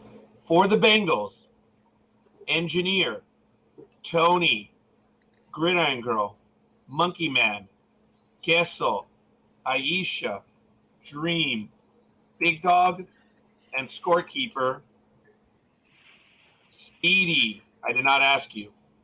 No, you did not. I'm going with the Jets. Okay, so for the Jets, we have Man of Steel, Coffee, Roz, and Speedy. So thank you, ladies and gentlemen. We're getting it going. Let me set up the next game. It's the horrid Raiders versus the Titans. Let me get that one. Sorry, folks. Okay. No, don't do that. Okay. Next game, the Las Vegas Raiders 0-2. First game on the road visiting the Tennessee Titans, who are also 0-2. It's at 10 a.m. Pacific time on Fox. Offense, the Raiders, 24th, Titans 28th. Defense, the Raiders are 17th, the Titans are 26th. Passing, the Raiders are 13th, the Titans are 27th. And rushing, the Titans are better at 26th, the Raiders are 30th. Last time these two teams played, Titans doubled up on the Raiders 42-21 on December 9th, 2019. Big Dog. The line is Los Pendejos by 2. Even in Spanish, that one translates. Yeah. Okay, Speedy, what's it going to be? Well, I think we'll get it done. I think the Raiders can do it. So I'm going with the Raiders. Jay says he's going back and forth on that one, which is crazy. So Raiders, so you see, I wrote Raiders, and unintentionally, I should have wrote Speedy. Big Dog, guys, I try, but I make an error like that, and I get called a cheater. So whatever. So, Big Dog, what are you going to call? Shit. I'll take the Raiders. Coffee, of course, will be taking the Titans.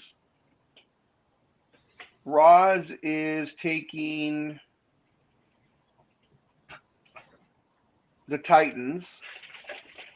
And Dreem is taking the Traders, as he calls them. All right. Which, of course, are the Raiders. Okay, now, Jay did say Titan Raiders tied, so I'm not sure if he's... I see the comments after, but I'm not sure how he's talking about it, as in tie, as in worthless picks, or was he going to choose a tie? Obviously not, because he laughed about it, then he said the Titans. So, Engineer went with the Titans. Might be the smartest pick. Aisha says, I'll try the Raiders over the Tin Cans. I like it. Robbers. Thank you. And Tony says the Raiders 27-24. All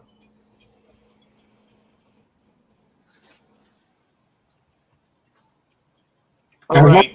Actually go for it this time and not do a running play when we're at the end zone, basically. And you got Gridiron Girl with the Titans?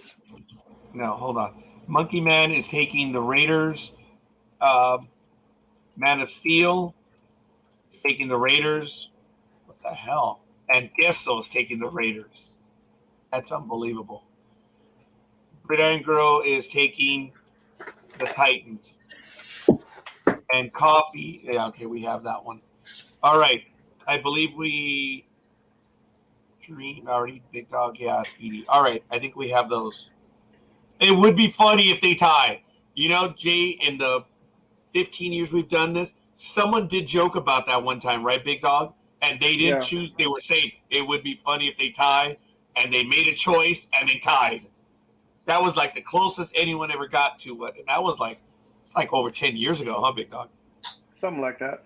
But it was funny. Someone did say it'd be funny if they tie. So, for the Raiders, Speedy, Scorekeeper, Big Dog, Dreem, Aisha, Tony, 27-24, Monkey Man, Man of Steel, and Gesso are taking the Raiders. Coffee, Roz, Engineer, and Gridiron Girl are taking the Titans. Okay, so let me get the next one going. Forgive me. It was an embarrassing week, folks. I'm sorry. It was difficult. I try to format this in advance, and I've always formatted it, but I can't say that anymore. I didn't format it this time. So, next game.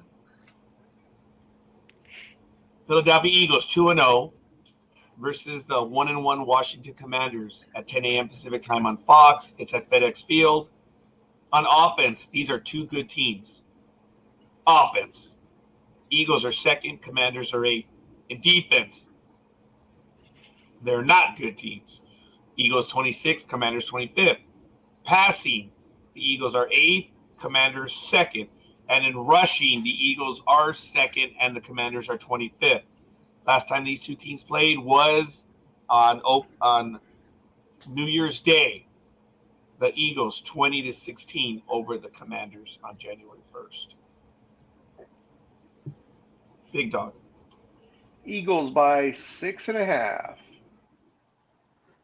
All right, folks. I believe we already have some picks in the chat room. Tony, that's his team. So Tony is hoping that they do it at 33-20. Jay is going with the Eagles, so he is engineer. Monkey Man is going with the Eagles. Man of Steel is going with the Eagles. And Kessel is going with the Eagles. Coffee is going with the Commanders. And let me see. Aisha says she will fly with the Eagles. I think the Eagles sing rather well also. Oh, very good, Aisha. So, Speedy, Gridiron Girl is also going to go with the Eagles. Speedy, I'm sorry. Go ahead. Yeah, like Aisha said, I want to fly like an eagle. All right. I'm going with the Eagles. Big Dog, what's it going to be, brother? Well, I just cleared the blood out of my ears after that, but Dreem is going to go with the Eagles. Where is she at? Roz is taking the Commanders, and I am taking the Eagles.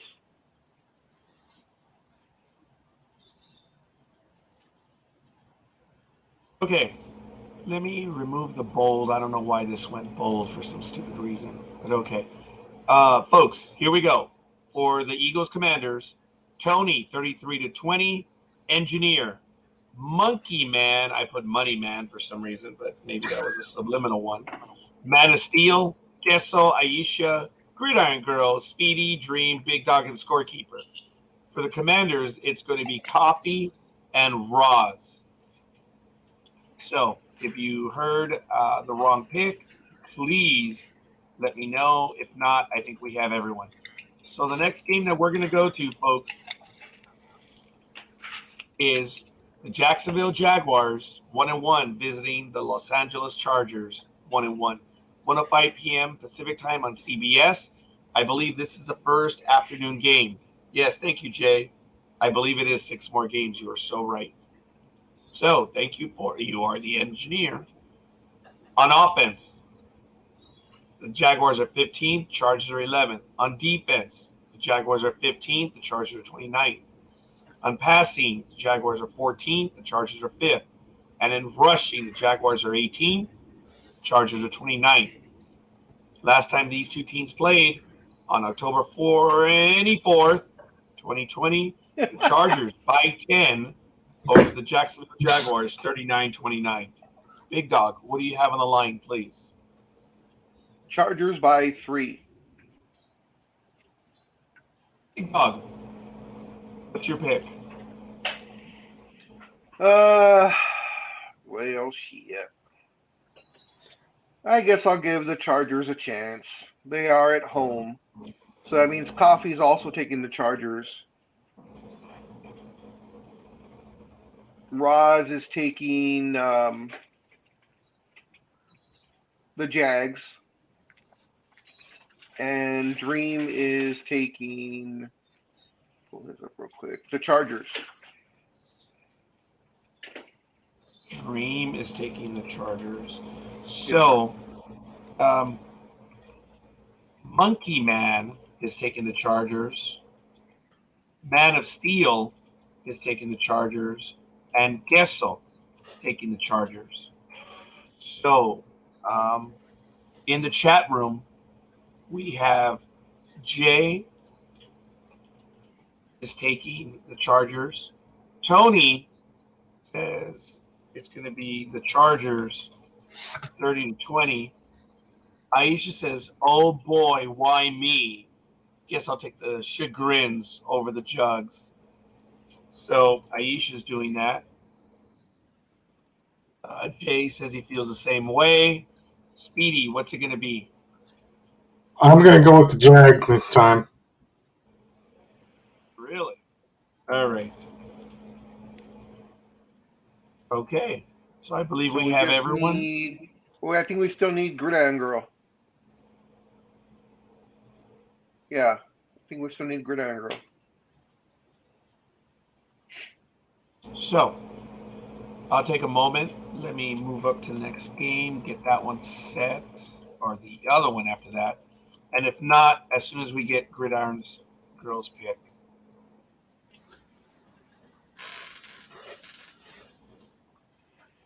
Tony says, Speedy always going against the grain. That's right. You know, he does. He tends to, which is really kind of funny. All right. So for the game so far, Roz and Speedy are taking the Jaguars. For the Chargers, Big Dog, Coffee, Dreem, Monkey Man, Man of Steel, Kessel, Engineer, Tony, 30-21, Aisha, and Scorekeeper. So I believe we have that one.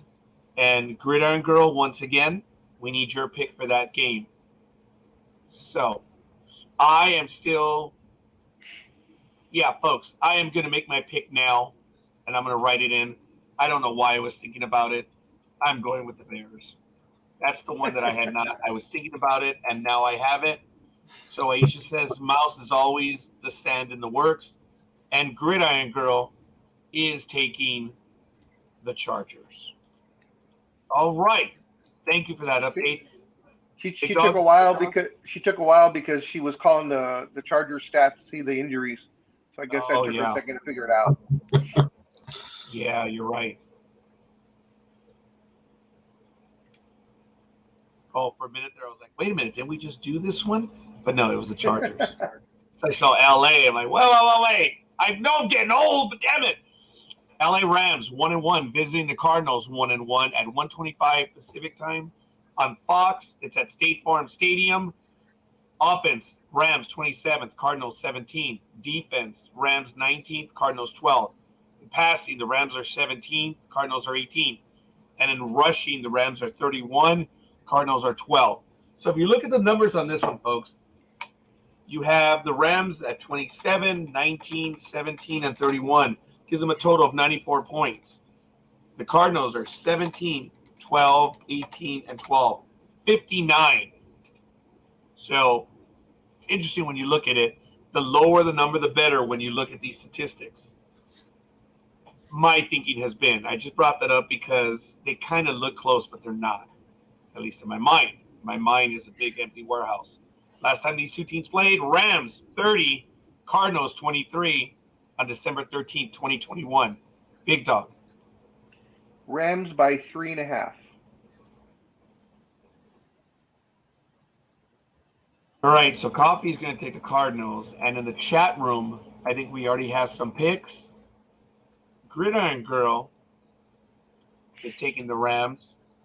Tony says the Lambs are going to win 34-27. Jay is going with the Cardinals.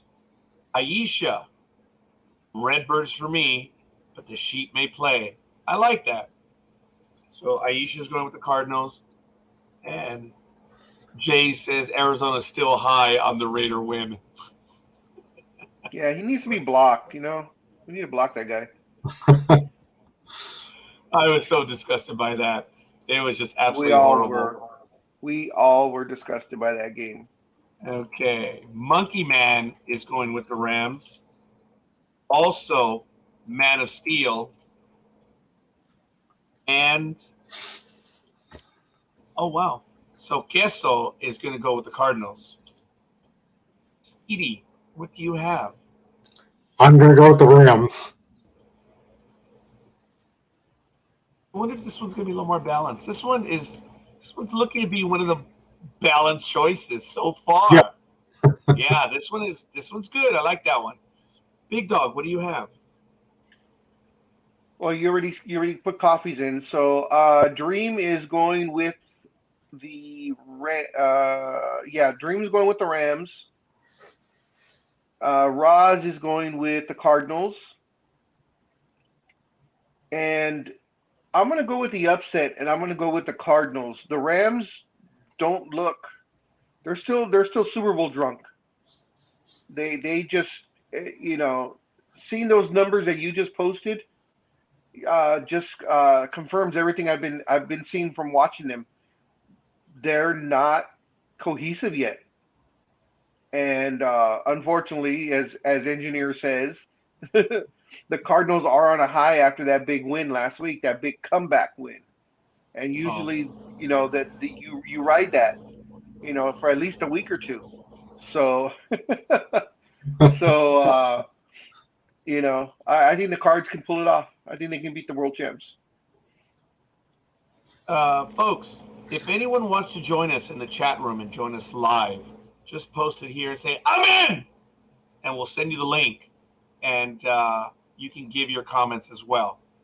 So, what we have right now for this game, Rams and Cardinals, you have for the Rams, Gridiron Girl, Tony 34-27, Monkey Man, Man of Steel, Speedy, Dreem, and Scorekeeper. For the Cardinals, you have Coffee, Engineer, Aisha, Queso, Roz, and the Big Dog. So, no, Jay, I will not block you. So we shall see. All right. Queso young or old? What? Is Queso young or old? He is young, yeah. Okay, so we can call him Queso Fresco? Queso Fresco. Yeah, I think we can. Because if he was old, then I would just call him crusty old cheese. I was going to say moldy, but that's good, Big Dog. Did same thing.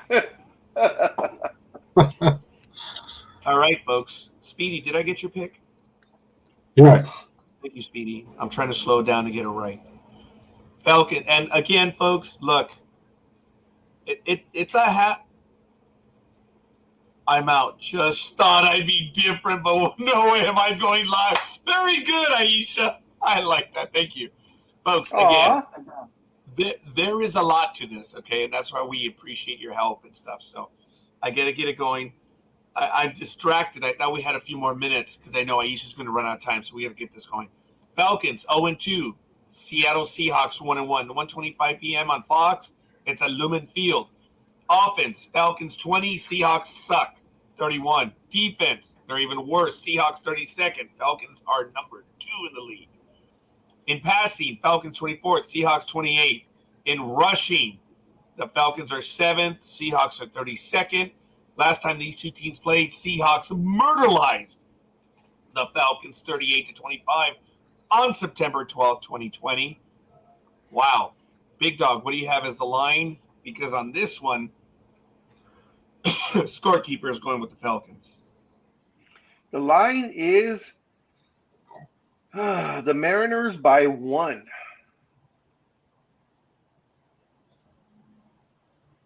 They're at home, I guess. Right. Yeah. I All right. I guess. believe we have our first pick, and that's Gridiron Girl in the chat room. She's going with the Falcons.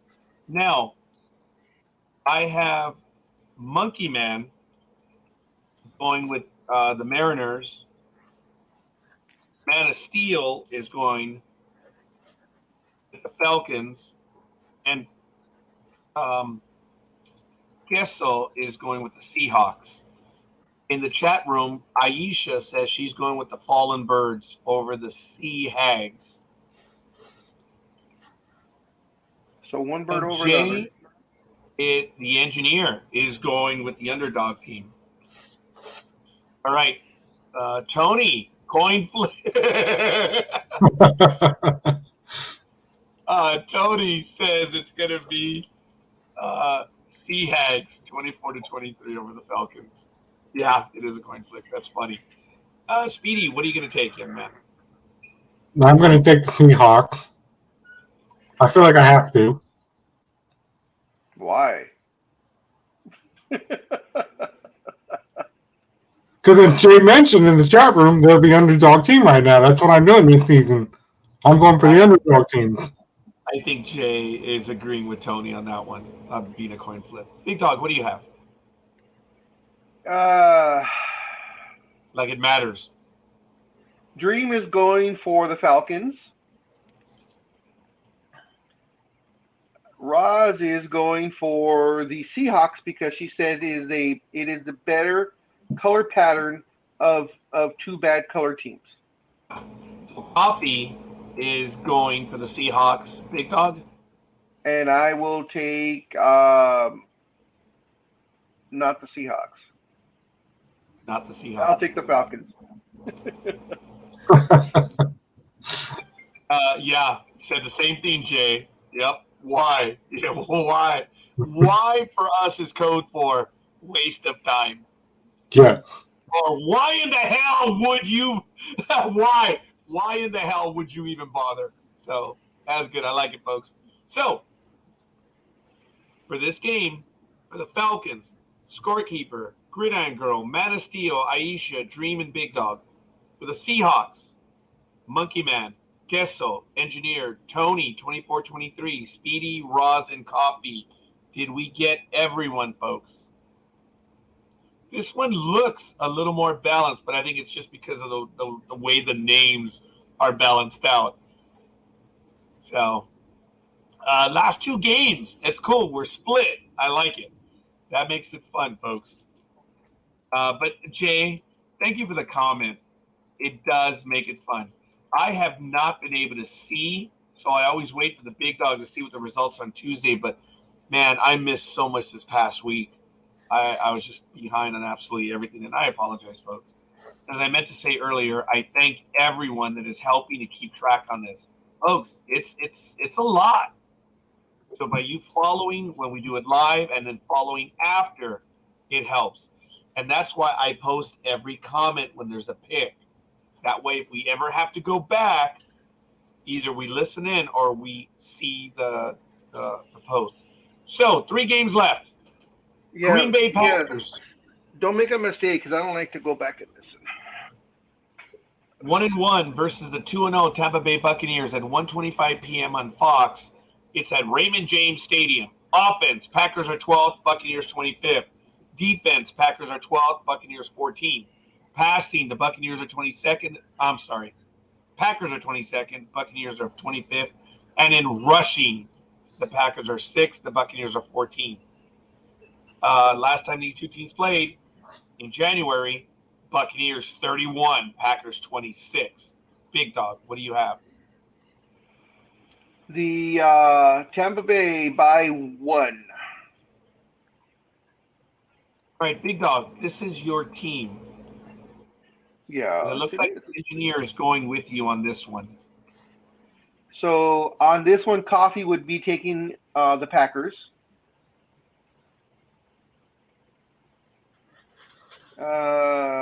Dreem is taking Tampa Bay. All right. Roz is taking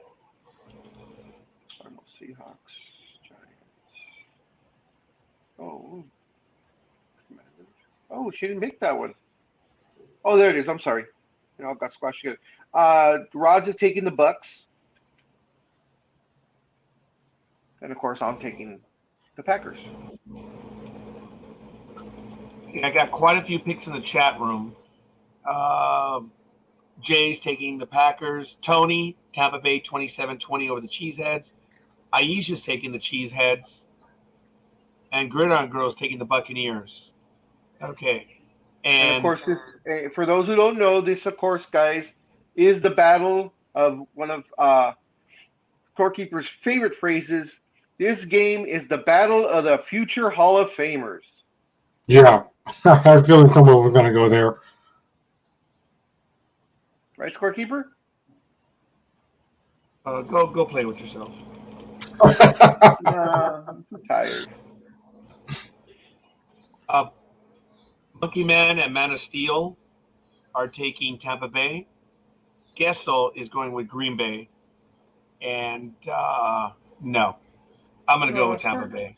Scorekeeper's frustrated. He won't play. Dude, I have nothing this morning. It's not that I'm frustrated. I appreciate that, Big Dog, but dude, I'm running on El Fumos. You're fried, Jay huh? says Yeah. Brady versus Rodgers. What was that, Big Dog? I said you're fried. Yeah, there's many other words. Speedy, what's it going to be? I'm going to go with the Bucks, but personal foul, holding. You know, you and Scorekeeper did the exact same thing. I was trying to get on, and Scorekeeper's like, "Oh my God, I'm late!" And then 45 minutes later, you came in the chat and you're like, "Oh crap, I woke up late too." Neither one of you guys set your phones, but then again, you probably did what I did. I do set my phone, but I was so tired yesterday that I guess I didn't set my second alarm. I have two alarms because of the problems I have with sleeping because of my medical condition. I have to just do a couple of different things. So I set the first alarm, which went off, but I guess when I turned it off, either I turned both of them off or I forgot to set the second. So when I woke up, I just woke up and I was like, oh shit, it's 7:02. God damn it. At first I looked at it going, oh, it's only 6:02. Okay, I'm only a couple minutes. I'm like, well, wait a minute. No, that's not a 6. That's a 7. Holy crap. Oh, okay. I thought you did the same thing I did, which was stayed up all night because you were so excited over the 2-hour rampage they did last night on TNT. Oh, no, I wasn't even home. I didn't get home till like almost midnight. So. Oh, wow. To make my point here, someone was sarcastic yesterday with me, and this is why I'm so tired. So what's your day off? What are you going to do? That's my task list for yesterday at home. I was a little busy. That's it. Oh, here we go. Jay says, LOL, throw the red flag. Yeah, we do. That's when someone's pissed off. And for those that didn't see that I was able to read that, even though it's only a little 1x1 pixel. And, the list said, make hot cocoa, take a nap. Wake up, eat lunch, take a nap. So, the to-do list, the task list was a little bit longer, but, that's all I was able to read really quick. Jay, that's why I did the personal foul and the holding, because Big Dog didn't realize that him and Scorekeeper did the exact same thing today, which when they both overslept, yeah. That's okay. Yeah. We're in charge. It doesn't matter. Yeah. We can't be held responsible. Second to the last day. Like, it won't let me in, and then Scorekeeper's like, I'm late. Just give me a minute. In the NDB media world, God and Jesus just took a little bit of time off. That's it. The funny thing is, no one knows that one. And Big Dog will explain it in just a moment if he doesn't mind. San Francisco 49ers 1-1 versus the Denver Broncos. It's at 5:20 p.m. Pacific time on NBC. Empire Field at Mile High. And for those of us who are county employees, that's the exact same Empire. Empower. I said Empire. Empower. That's one of our retirement plans. 49ers are 16th. The Broncos are 9th on offense. On defense, the 49ers are 28th. Broncos 10th. Passing, 49ers are 29th. Broncos 10th. And in rushing, the 49ers have one redeeming value. They're 4th in rushing, and the Broncos are 10th. Last time these two teams played was on August 19th, preseason game, 2019. 49ers won by 9, 24-15 over the Denver Broncos. What is the line on this one, Big Dog? The Golden Nuggets by 1.5. Okay, this one's going to be easy. Dreem is going to take that one, the 49ers. Coffee will take the Broncos, which I don't know why. But we already have a few picks. Well, Jay, the engineer, said earlier, LOL, and then Jimmy G makes a difference in the game. Aisha is – I need you to enunciate it, though. Okay, he did. Jay, we need to be certain. Your comment, we can interpret it, but you've got to call it. Aisha is going with Denver. Jay says, surprised on 49er defense. Yes. Is Kittle playing? I don't know. If someone could assist us and check that out. Jay is going with the 49ers right now, but I don't know if Kittle is playing. So there's no way I'm going to take the 49ers on this one. The Bronco numbers are clearly better. So Scorekeeper is taking the Broncos. Speedy, what's it going to be? Well, I don't care about either team, but I'll take Denver. You're funny. Big Dog, what are you going to take? I already have coffee on the Broncos. Okay, and just to clarify, with Dreem, he said, of course, the Niners, but he added, it's more than a pick. It's a lifestyle. Oh, okay. All right. God bless Norland. Oh, hey, and check this out. Jay says 49ers for life. So wow. There's a line there, but yeah. Roz is taking the Niners. And I think I'll ride with the comeback kid. So I'll take Mr. Garofalo since he has his job back again over the. So you're going to go with the 49ers. Yes, sir. All right. And in the chat room, we have, of course, Jay. Thank you, buddy. Is obviously taking the 49ers. Tony. 24-20 over the Broncos. So says Tony. I thought for sure Tony would take the Broncos. I thought so too. Gridiron Girl is taking the Broncos. No surprise. Okay, and Aisha already chose. So on my end over here, I think it's it cuts off. Damn it! I didn't get that pick either for them. I don't know why it did that. It cut off that game. Who and who? 49ers and Broncos. Yeah, for some stupid reason, it cut that one off. All right, I'm going to have to ask the guys. Aisha says, after failing to practice on Wednesday and Thursday, Ribs got a limited session on Friday. That's positive sign, but he should still be viewed as truly questionable ahead of Sunday night's game versus San Francisco. All right. Thank you, Aisha. Wow. Nice shot. The bomb. I'm checking in for us. That's good. And if he plays, I would order the Niners defense to sack him in the ribs. Wow. Wow, Big Dog. Wow. All right, we have one more game. I'm doing the setup. Forgive me. Sorry. I'm doing it right now. You are forgiven. You are forgiven. Oh, Jay says, thanks so much. All right. So we're getting to our last game here, and we did it in an hour 10. So we did very well. We went through them pretty quick. Dallas Cowboys. Yeah. Sorry. 1-1 versus the New York Giants. Sorry, Big Dog, I cut you off. 2-0 Giants. 5:15 p.m. It is. Oh. We have a news alert. I'm going to have to get to it. Something about Daniel Snyder leaving the NFL. There's going to be. Oh, we may have breaking news. I think it's a rumor, but we'll check it right now. So, Cowboys, Giants. On offense, Cowboys are 26th, the Giants are 21st. On defense, the Cowboys were 9th, the Giants were 5th. In passing, the Cowboys are 23rd. The Giants are 31st. And in rushing, the Cowboys are 23rd. Giants are 5th. I remember a time when the Giants were actually good. Oh, that's right. There was a kid by the name of Eli there, but it's neither here nor there. December 18th, 2021. Cowboys almost by 2. No, it was by 2 full scores. Won 21-6 over the Giants on December 18, 2021. Big Dog, what do you have for the line, please? The Dwarves by 1.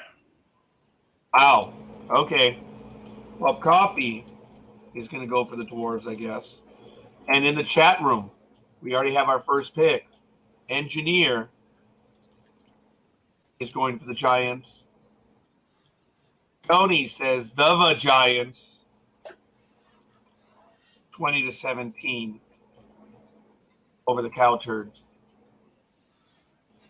Jay says maybe you guys share your opinions on the Boston coach. We All will. right. Yeah, I think that'll be coming. I think we'll go to that story, and then I'm gonna check in the meantime on the breaking news that I got right now. I think it's more of an opinion piece, but I'm still gonna look into it. Speedy, what are you gonna do?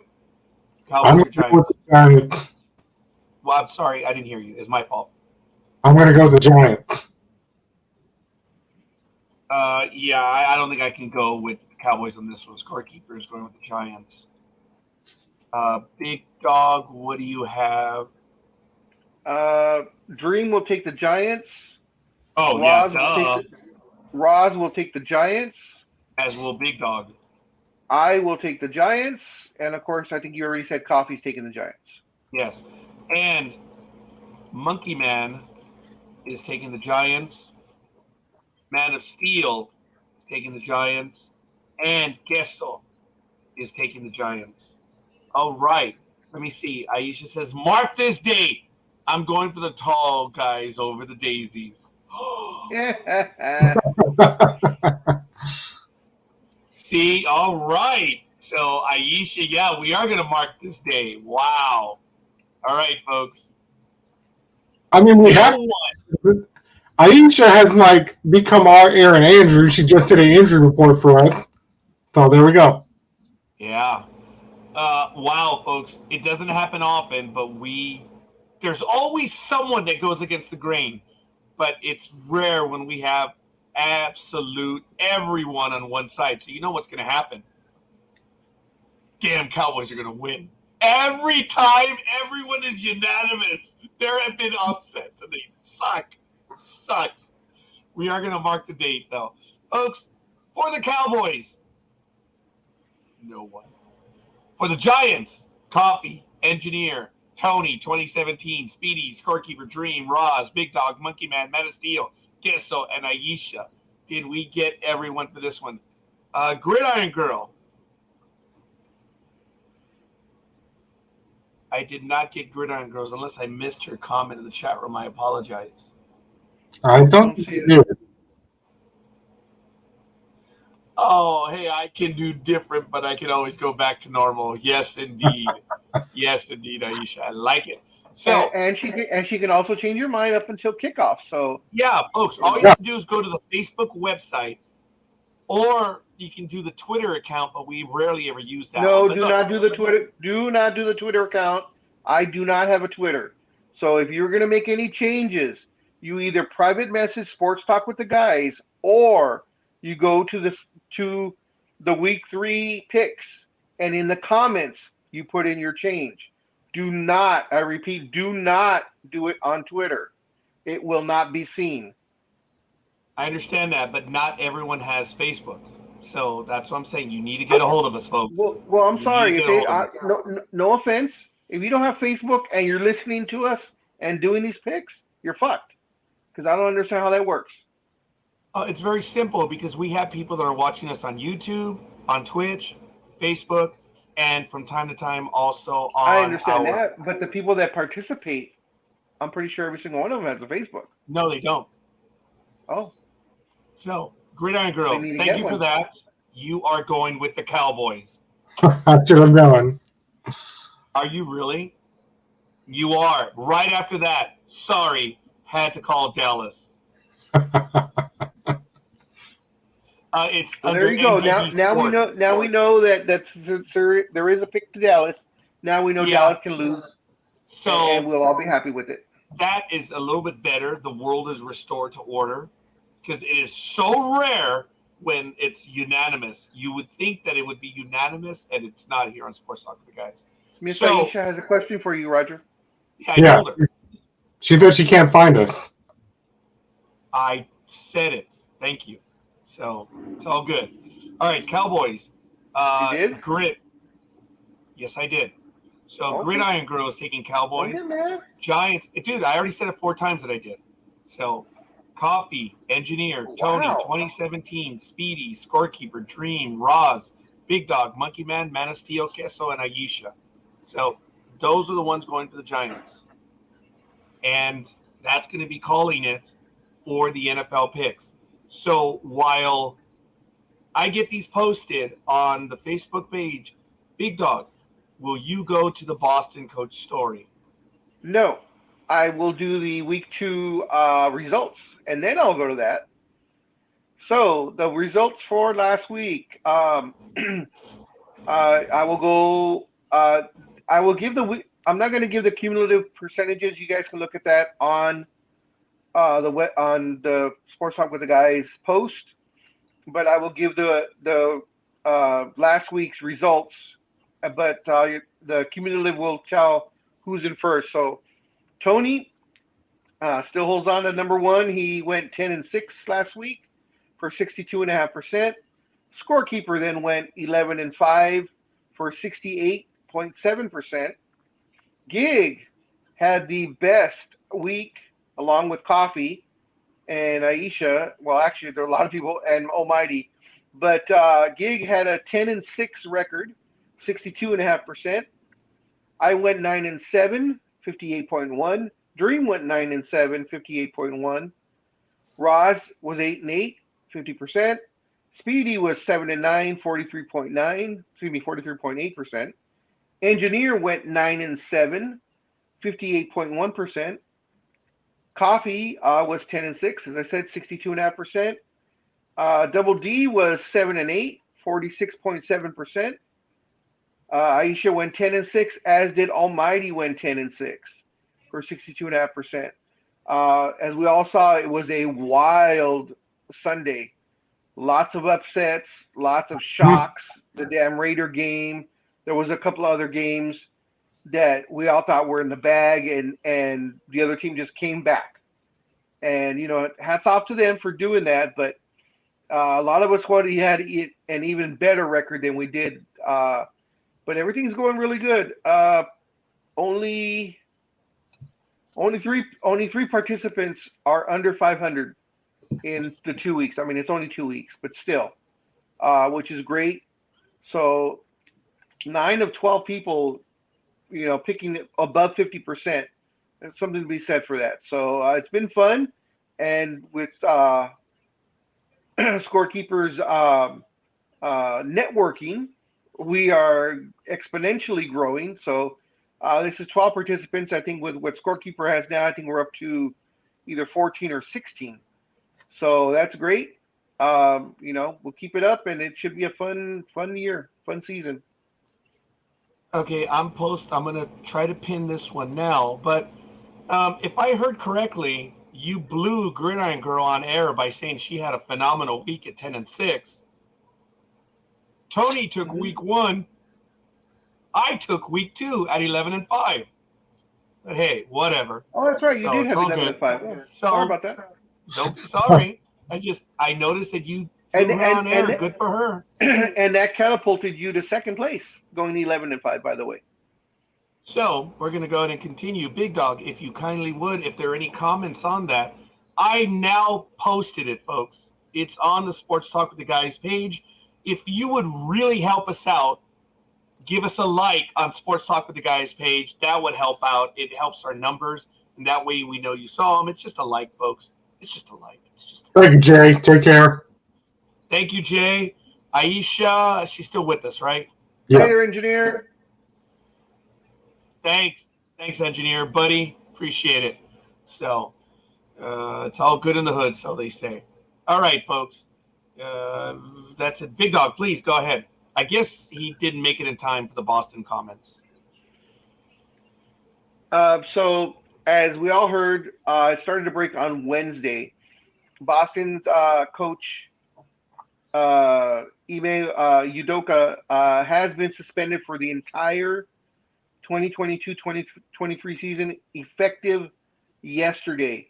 And it will last through, I believe they said, I can't remember if it was June 30th or July 30th, which is the end of business for the year for the NBA, for the 2022-23 season.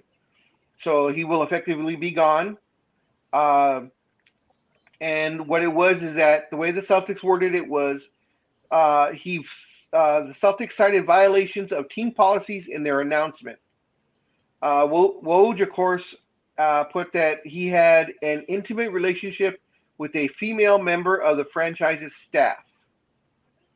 And it says the suspension is effective immediately, and the decision about Udoka's future with the organization will be made later. It was this is the biggest suspension for this type of a violation. It's well, I guess we'll all talk about it whether it's warranted or not. So what it is he violated the policy that's in pretty much every executive's contract, and that's what he is. He's part of management, where you don't fraternize with fellow employees. And even though it was a consensual, as of now, what they're saying, it was a consensual relationship for about a year. But the fact is, it was with a fellow employee, and in fact, they said it was a subordinate. So, how that translates in there, because, of course, you know, the internet, of course, went bonkers over this thing, and there are idiot people saying, "Oh, it was the vice president's wife," and I'm like, "No, that's not a subordinate, first of all." And they said it was a coworker, but. Yeah, exactly. That's the exact same thing I was saying, shaking my head, Raj. People did do a little bit of a dive, and there seemed to be only 2 women that work for the Celtics staff that would be considered subordinates. So no one has come forward or anything else. Udoka had only one statement, and this is the only thing he says, and this is, quote, "I want to apologize to our players, fans, the entire Celtic organization, and my family for letting them down. I am sorry for putting the team in this difficult situation, and I accept the team's decision. Out of respect for everyone involved, I will have no further comment." Yesterday, there was another article that came out, and the Boston's owner, Grusbeck, said the organization's decision to suspend Udoka for the entire season came after an investigation by an independent law firm that uncovered multiple violations of the team's policies. Quote, "I am concerned about the situation and its impact on everybody in the Celtics organization. I hope this represents the beginning of a new chapter and a chance to turn the page and move forward with things to some extent being resolved," end quote. Said Grusik, and Celtics president of operations Brad Stevens said little about the specifics of the case involved or what policies Udoka violated. Sources previously told Wojnarowski that Udoka had an intimate relationship with a female member of the franchise's staff. Said Grusik said once the organization had been made aware of the potential situation in the organization within the past few weeks, it hired the law firm to conduct an investigation, which concluded on Wednesday. It was at that point that the team chose to suspend Udoka for a full season, with Grusbeck saying the suspension will end June 30th, 2023, the final day of the 2022-23 league year. He said it would be with a significant financial penalty, and that no one besides Udoka within the organization was being disciplined as a result of this investigation. Other than that, Grusick and Stevens offered few specifics. Let's see what it take. Nor would they discuss what it would take for Udoka to return to the organization after suspension ends.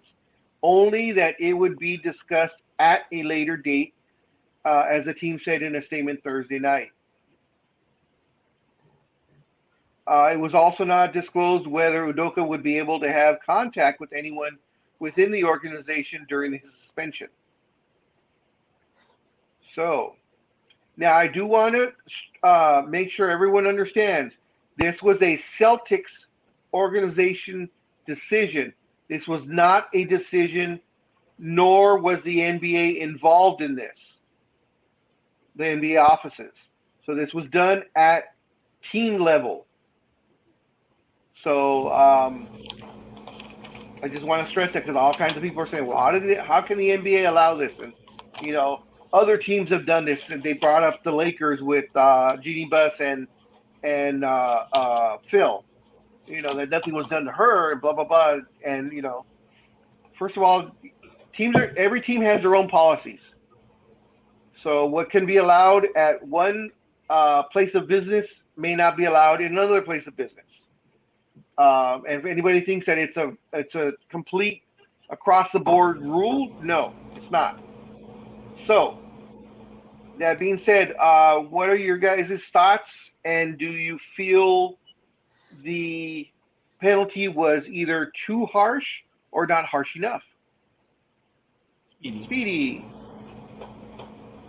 Oh, well, since I really don't watch basketball anymore, I really don't comment on this. But, you know, if they had to, you know, let him go, then they had to let him go. That's what they had to do. Well, no, he's suspended. He's suspended for you. He's not fired. A lot of people are saying he should have been fired. That's what I'm saying by the penalty not being harsh enough.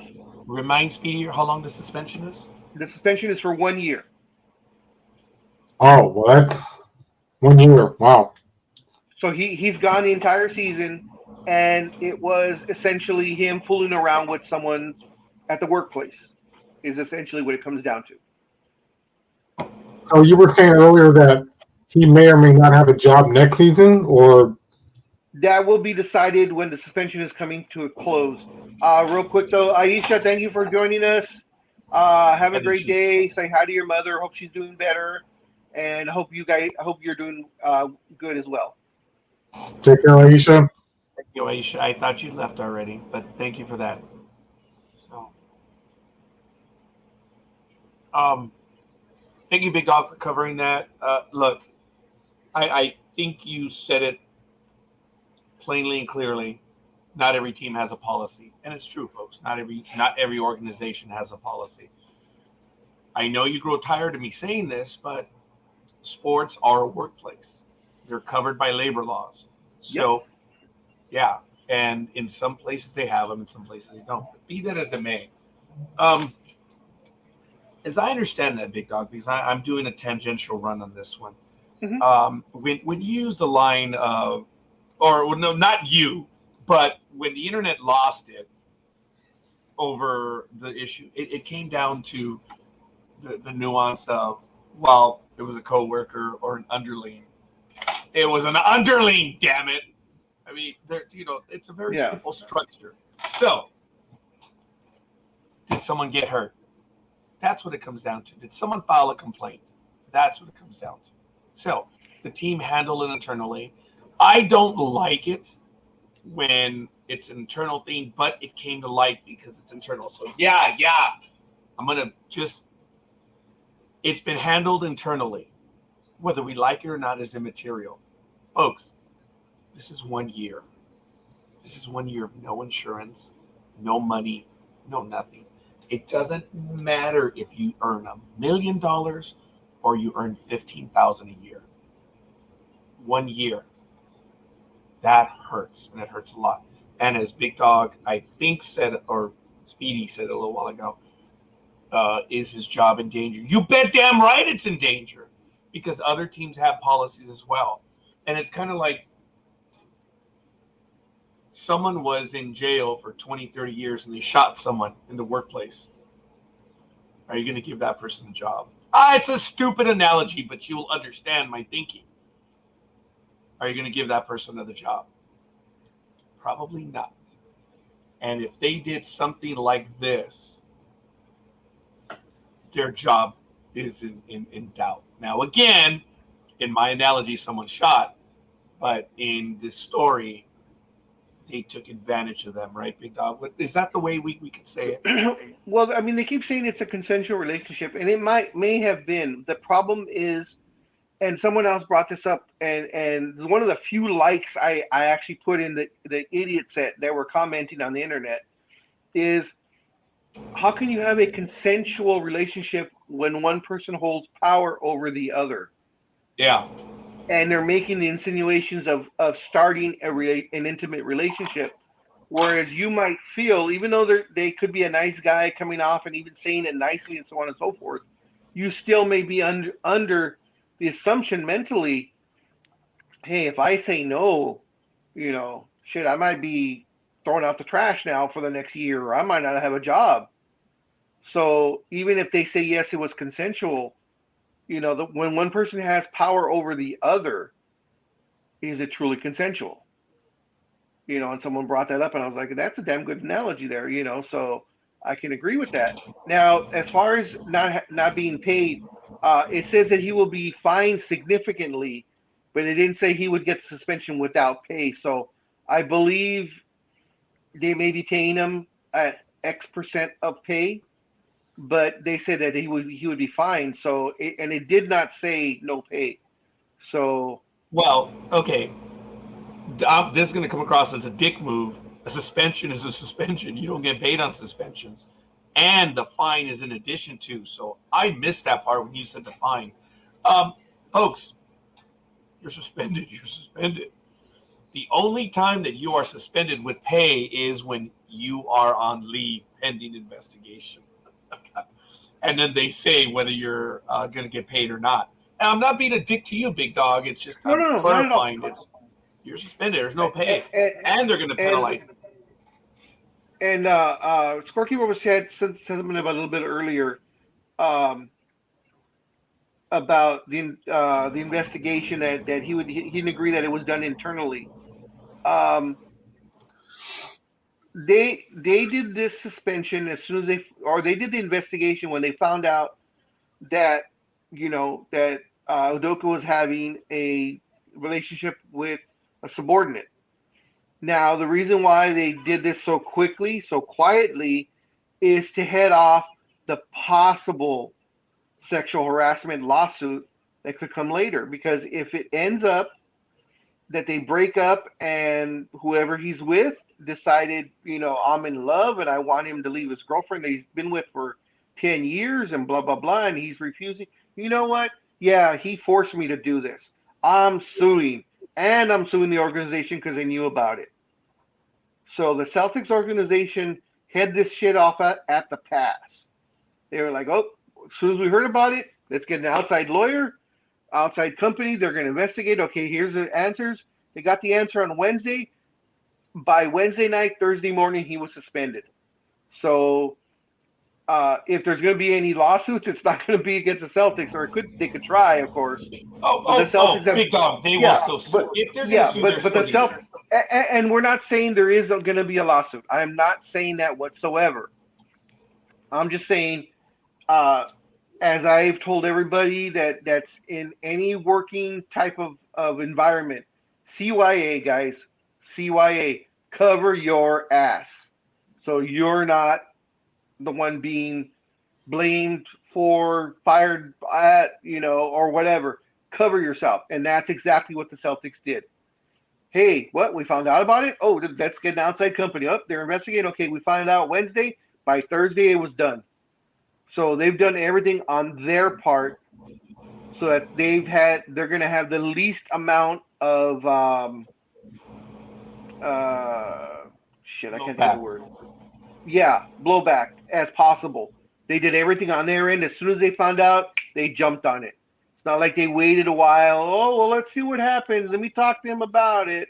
Let me talk to her about it. No, they got an outside company and they took care of it. So they divested themselves of the situation. That you'd like that one, Raj. As far as their involvement, as of knowledge of what was happening. So I'm pretty sure they have their lawyers on there. They have an exact timeline and of when they found out and what they did. So a year I thought was a little excessive, but I guess they figured we don't want to suspend them for X amount of time and then have them come in. What if this, assistant coach or interim coach is doing an excellent job? Do we just take him out, and put Udoka back in like nothing, and then Udoka's got to get used to everybody all over again, or what? So I guess a year. I mean, it's acceptable. He's lucky his ass didn't get fired because he violated his contract.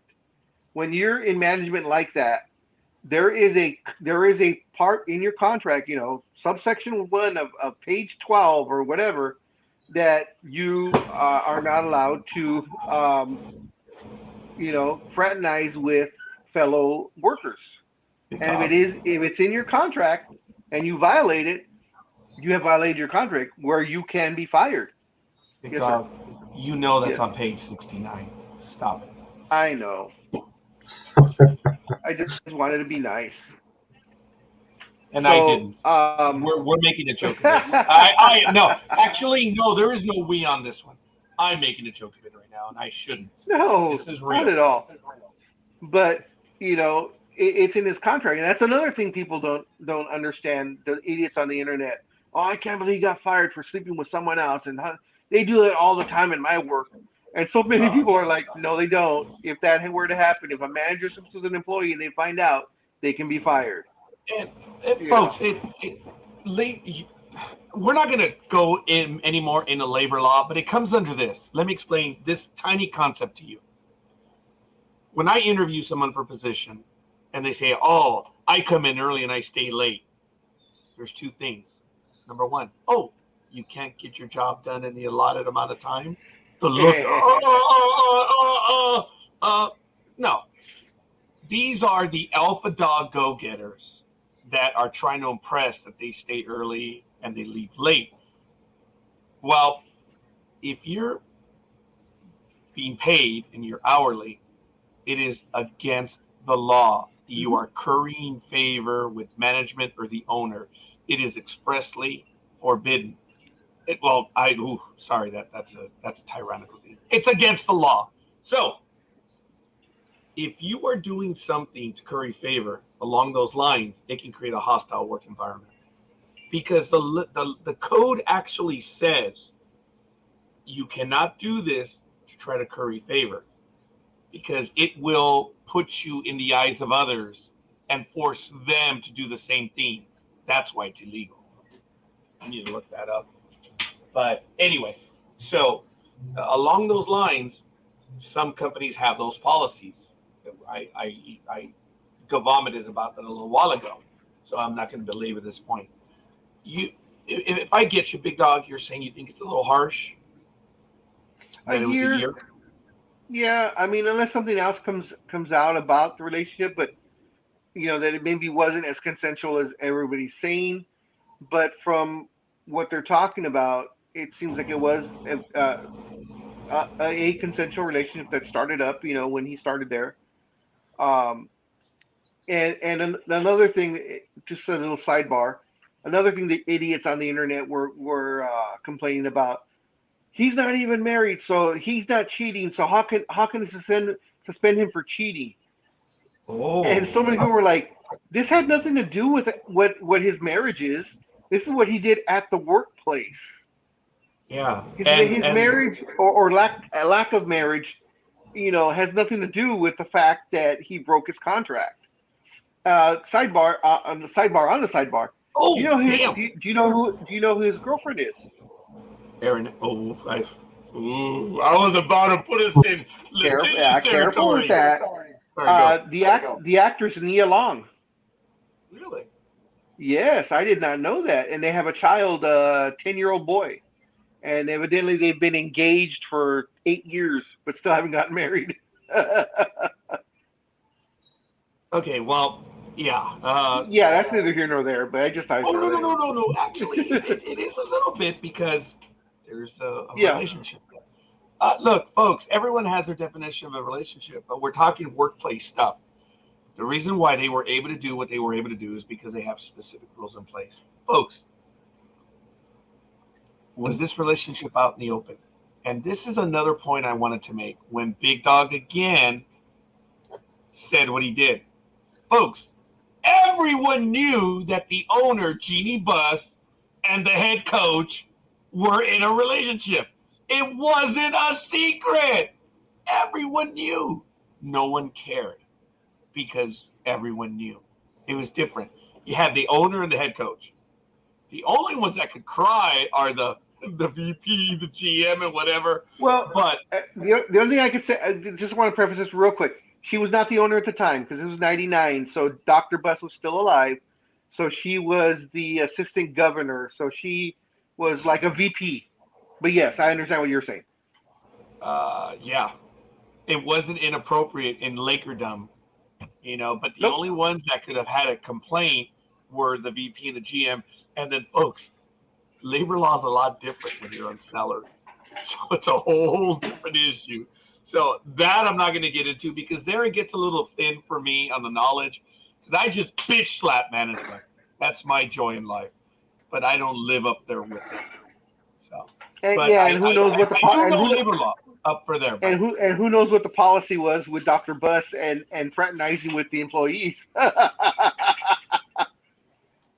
was pretty damn funny, dude. There's a lot to that. So that was pretty good. All right, Big Dog. I appreciate that. We did well on that one. Do you have any other? Do you want to Well, there's other things. Yeah, I'm gonna continue? So the assistant coach now, I'm sorry. who will now be the interim coach. His name is Joe Manzula. They may have jumped out of the frying pan and into the fire there, Scorekeeper. Manzula already has been arrested twice. Once in college for underage drinking and assault. Okay, I can maybe forgive that one. You're a stupid college kid, and when the cop tries to arrest you, you resist a little, or push him back, so that might be assault. But the interesting one is his second arrest. It was for domestic violence. Now, charges did not go to court. They said there was an out-of-court settlement on it. But the thing is, he was called, he was arrested, he was charged. It just never got to the courtroom. But that will be the new interim coach. So that's the interesting part. Yeah, I'm like, Celtics, you might not have gotten the right you guy got here. that right. The guy up on top got suspended for a domestic issue, and the guy replacing him has a record of domestic issues. Mother of good Lord. They need to find a different replacement as interim head coach. I think that's what they need to do. Nah, he's already been put in. They don't have a lot of choices, only because the other assistant that would have been the one to do the main assistant coach, he took a job elsewhere. I think he took a job with Utah, either to be their new coach or their assistant coach there. So this guy was like the next guy down the line, and it's not really like you can go out and hire a head coach, because Scorekeeper, I think, will attest to this. Would you want, say I go to Scorekeeper and say, hey, Scorekeeper, I just suspended my guy for 1 year. He'll be back next year. I want you to take over for 1 year only. The incentive really isn't there. Coaches, especially to be a head coach, you want that 3 to 5 year contract so you can build your team and make your mark on that particular team and in your sport. Being told that, hey, you're only here for 1 year, and then we're not keeping you. We're bringing the other guy back. He has his assistants, but I want you to coach my team anyways. I mean, you're a lame duck. You are a lame duck, and it could be bad, but then yeah, okay. Yeah, it's a no-win situation for whoever is stepping in for that 1 year. It's a no-win, but it's an opportunity, though. True. So there's a lot to weigh there, because in that 1 year, of course, it's a great opportunity if you can repeat what they did last year and go to the finals again. Hell yeah, you're up there. But if they stumble at all, or if they become a 50% team, where they're 41-41, guess where everyone's going to look? Okay, they will look. That's where fandom looks. But management can be smarter. If they see you as a good coach, but they know you're in a bad situation, it depends. It's hard. It's a hard situation. Yeah, there are good people out there. So he's having trouble with it. Look, he's rubbing his legs just because he's contemplating. I can tell. It sucks to be in that situation, but yeah, dude, this might be your only shot. Yeah, it is true. I mean, it's one of only 30 openings. Yeah, there are only positions. So many. Yeah, there's only 30 positions, that can be used, that can be had. So if one opens up and it's offered to you, yeah, I mean, I probably would take the chance anyways. Just pretend this is the part of the show where we insert the film clip from Remember the Titans when Coach Yost gets told by his best friend, the one game, coach, one game, and you're gone. And he goes, well, Denzel Washington goes, now my family just moved here. And he says, I'm sorry. That's the way it is. That's a no-win situation, too. And then, of course, the other big news in the NBA is it came to fruition what we were all thinking it should be done, which was, of course, Robert Sarver says he is going to start the process of selling the Phoenix Suns and Phoenix Mercury. This was said on actually Wednesday morning, just before the whole Udoka thing happened. So Starver read the writing on the wall, and this is what he said, quote, "As a man of faith, I believe in atonement and the path to forgiveness. I'm not rubbing my nose anymore. I expected that the commissioner's 1 year suspension would provide me the time for me to focus, make amends, and remove my personal controversy from the teams that I and so many fans love. But in our current unforgiving climate, it has become painfully clear that is no longer possible. That whatever good I have done or could still do is outweighed by things I have done and said in the past. For those reasons, I am beginning the process of seeking buyers for the Suns and the Mercury." End quote. What a load of shit that was. Oh, I'm sorry. that was meant to be clearing my throat, but I'm sorry. What are your guys' thoughts on his sudden change and deciding I gotta get out of town? I don't know if Big Dawg mentioned that when I stepped. By the way, I apologize, folks. I heard wailing, and I heard like young kids. Oh, okay. That almost were like screaming. That's why I said, "What the hell is going on outside?" So I ran out, and they weren't actually in the alley. They were on the street over, and I could hear them. They're yelling outside. These are just young kids. So they're just playing. Yeah, but I guess there was a bit of wind, and you know how it. It sounded like it was right there. So anyway, I apologize. Look, I heard kids crying and wailing, so I'm sorry about that. But anyway, I don't know if Big Dawg mentioned it, but I think he and I had a conversation, and this is even a carryover from last week, that the NBA may have told him. That was a conversation between you and me. because I Yeah, was that saying it was the Jordan situation. we may have misread the internet, and before they figure it out, we are going to get rid of you. And instead, Yeah. so Big Dog, please explain to everyone the Michael Jordan situation. Now, of course, this is conjecture just on my part, and Sports even though Talk other with the guys agrees with this conjecture. Check this and out. many other professionals have also given They this, agree with us. yes, that when Michael Jordan left to play baseball for 2 years of his own volition, it was actually uh, Stern, Commissioner Stern, that went to him and said, "Hey, Mike, you've been gambling a little too much. We have information about you possibly doing things that you shouldn't have been doing while you were gambling, so we're going to suspend you. You're going to be gone for 2 years. We can either do this publicly, or you can retire and come back in 2 years and do whatever you want for 2 years. But you're gone. Your choice." And of course, as we all know, Mike decided to retire, play baseball in the minor All leagues of for a a couple sudden of years. played baseball. Yeah, and then came back with a bang, and then of course won 3 more championships and so on and so forth.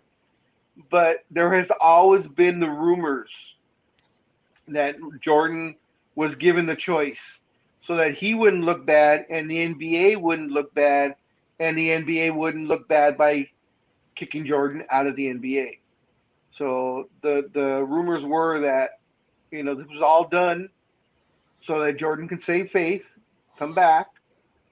Same thing with this one. As we were talking about, they suspended it for a year, and then they realized that with all the players and all the other organizations out there, were saying, that wasn't anywhere close to what should have been done to him. And I think they went to him the same way and said, "Hey, we misread this. So, you can either give up the team voluntarily, or we're going to kick your ass out of here." Now, I do want to say that in 2004, Carver bought the Mercury and the Phoenix Suns for $400 million. Their valuation, just the Suns, are valued at $1.8 billion. Which I want to call And BS, but go ahead, continue, please, Big Dog. and you add the Mercury to it, who are usually competing for the championship every year. So maybe you add another 200 million, make the entire Phoenix organization worth about $2 billion. Now, if you get someone like Ballmer, who's going to overpay, and this sale could be 2.5 billion, 3 billion, easy.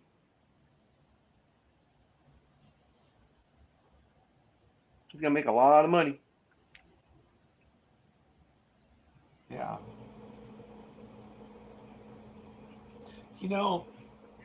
We'll never know what it is to be a successful business billionaire. We just won't. And we've talked about this for 15 years about like what I call the Barry Bonds attitude. You all know about Barry Bonds and his attitude. And I've always surmised that if you take that dickishness away, is he really the same player? Is he still driven? Is he still out to succeed? We talked about this. So when you look at the owner that has controlled their life and the ultimate being, okay, you've arrived when you have someone working under you. And the racist joke is, you've arrived when you have a minority that does your lawn, or you have a minority that takes care of your kids. It's well known. For billionaires, you've arrived to the real club, not when you have a yacht, not when you have an airplane. Everyone has that. And you can lease them, so who cares? Is when you own a team. That's the ultimate thing now. So when you think in the best way that we can, you can kind of understand that even though everything we said when we did, he's not going to be able to run his team for a year. I think he wants out because he can't play anymore. He doesn't want to be told what to do, so he's going to leave on his terms. That's the other possible. And the reality is, you know what? I'm going to leave by my own volition. Or, as we've messed around by saying, we're going to move you out just like we got rid of the other guy. It could be, I just don't want to play anymore. And he wants out. And he's going to make a major killing. Oh, yeah. Just last thoughts. I don't want to belabor that, but it could be that. And I do have a tiny bit of owner news when I get to the moment. Go ahead, Big Dog. You're pretty fast Google searching something. How did Carver earn his billions? Oh, Maybe you could okay. check that. Yeah, What's his first name again? Sorry, hold on.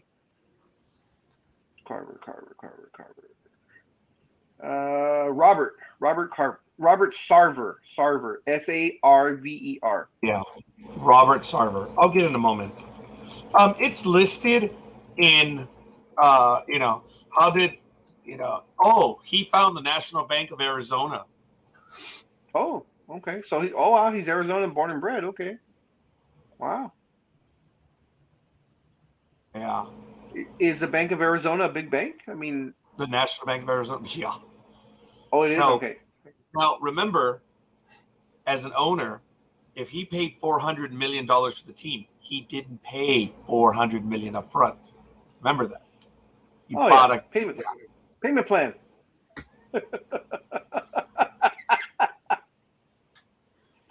Except we bitch about a $300 car payment. They're looking at a $300 interest payment every day. It's not off, but you guys understand. What would be funny is if his $400 million loan was funded by the Bank of Arizona. Huh.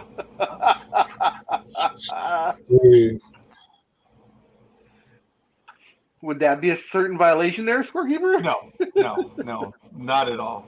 Because if he was detached from, well, hold on a minute. You need to think about it. Well, it depends on the relationship. It really does. And but I'll tell you why. If the bank was involved in any capacity whatsoever when the team was purchased, everyone would have been all over it. Oh yeah, no, I know. And there was nothing looking back. So the bank could have. Look, the bank's always taking risk, and banks don't get in just to get in, even if they have an owner. So yeah. No, I know. I was just saying it in jest.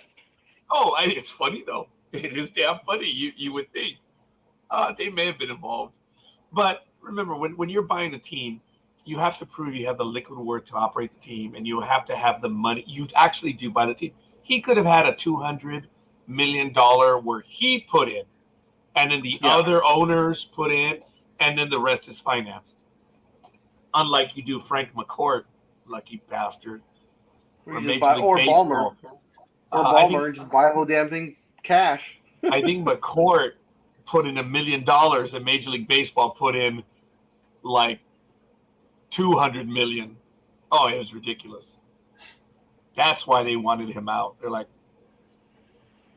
we gave you that team, you dumbass. You snookered us. But the funny thing was, man, remember when all that was going on? Remember all the things? Dude, it was amazing how he wasn't going to hit payroll, and he did. And what did he do? And we were one of the first ones to report it on that Saturday when he accelerated seasonal sales, remember? Yep. And he got the money. It's like, wow, brilliant. He paid his people to accelerate. Dude, I think he would have held on to that team. I think he could have turned it around. But Major League Baseball says, you're out, and you're out. And wow. But we'll let you keep the parking lot and still earn millions of dollars a year. Oh, well, they had no choice. Remember, we talked about that because, oh, my God, the guy was very smart. His business acumen. he split the Dodgers off into like Yep. 8 different entities. So when they were going to sell, the team was just but one. He ended up beating baseball on that. Because every time we go to Dodger Stadium, we're paying McCourt. And the Dodgers have no real say on it. They have to get McCourt to agree to the parking and stuff. It's crazy, man. He is effing the Dodgers still. And the fans, because McCourt has nothing to do with the team, but he owns the parking lot. He's making a lot of quan with that. Because the team has no say over the parking fees. Because it's expensive, big dog, to get into the Dodger Stadium parking lot. But anyway, folks, that was fun. That was just a quick little flashback. Are you done with that story, big dog? Yes. Okay, we're going to switch to the NFL again. And this is a story that came in. I was able to look at quite a bit of the article, but I'm not able to post it. So I'm just gonna have this. This is not an opinion piece. It actually is breaking news from the Washington Post. I'm sorry? Oh, no. Apparently, multiple NFL owners now say that they believe Daniel Snyder could be pushed out or pushed to sell the Washington Commanders. Sentiments among team owners regarding Snyder's ownership of the Washington Commanders. And when they say owners, you know what that means, right? It means more than one. It's at least 2. So, and you're not lying in the article when you say that. So, sentiments among team owners regarding Snyder's ownership of the Washington Commanders have shifted significantly as they await the findings of a congressional investigation and a league commission probe into allegations of misconduct by Snyder and his team.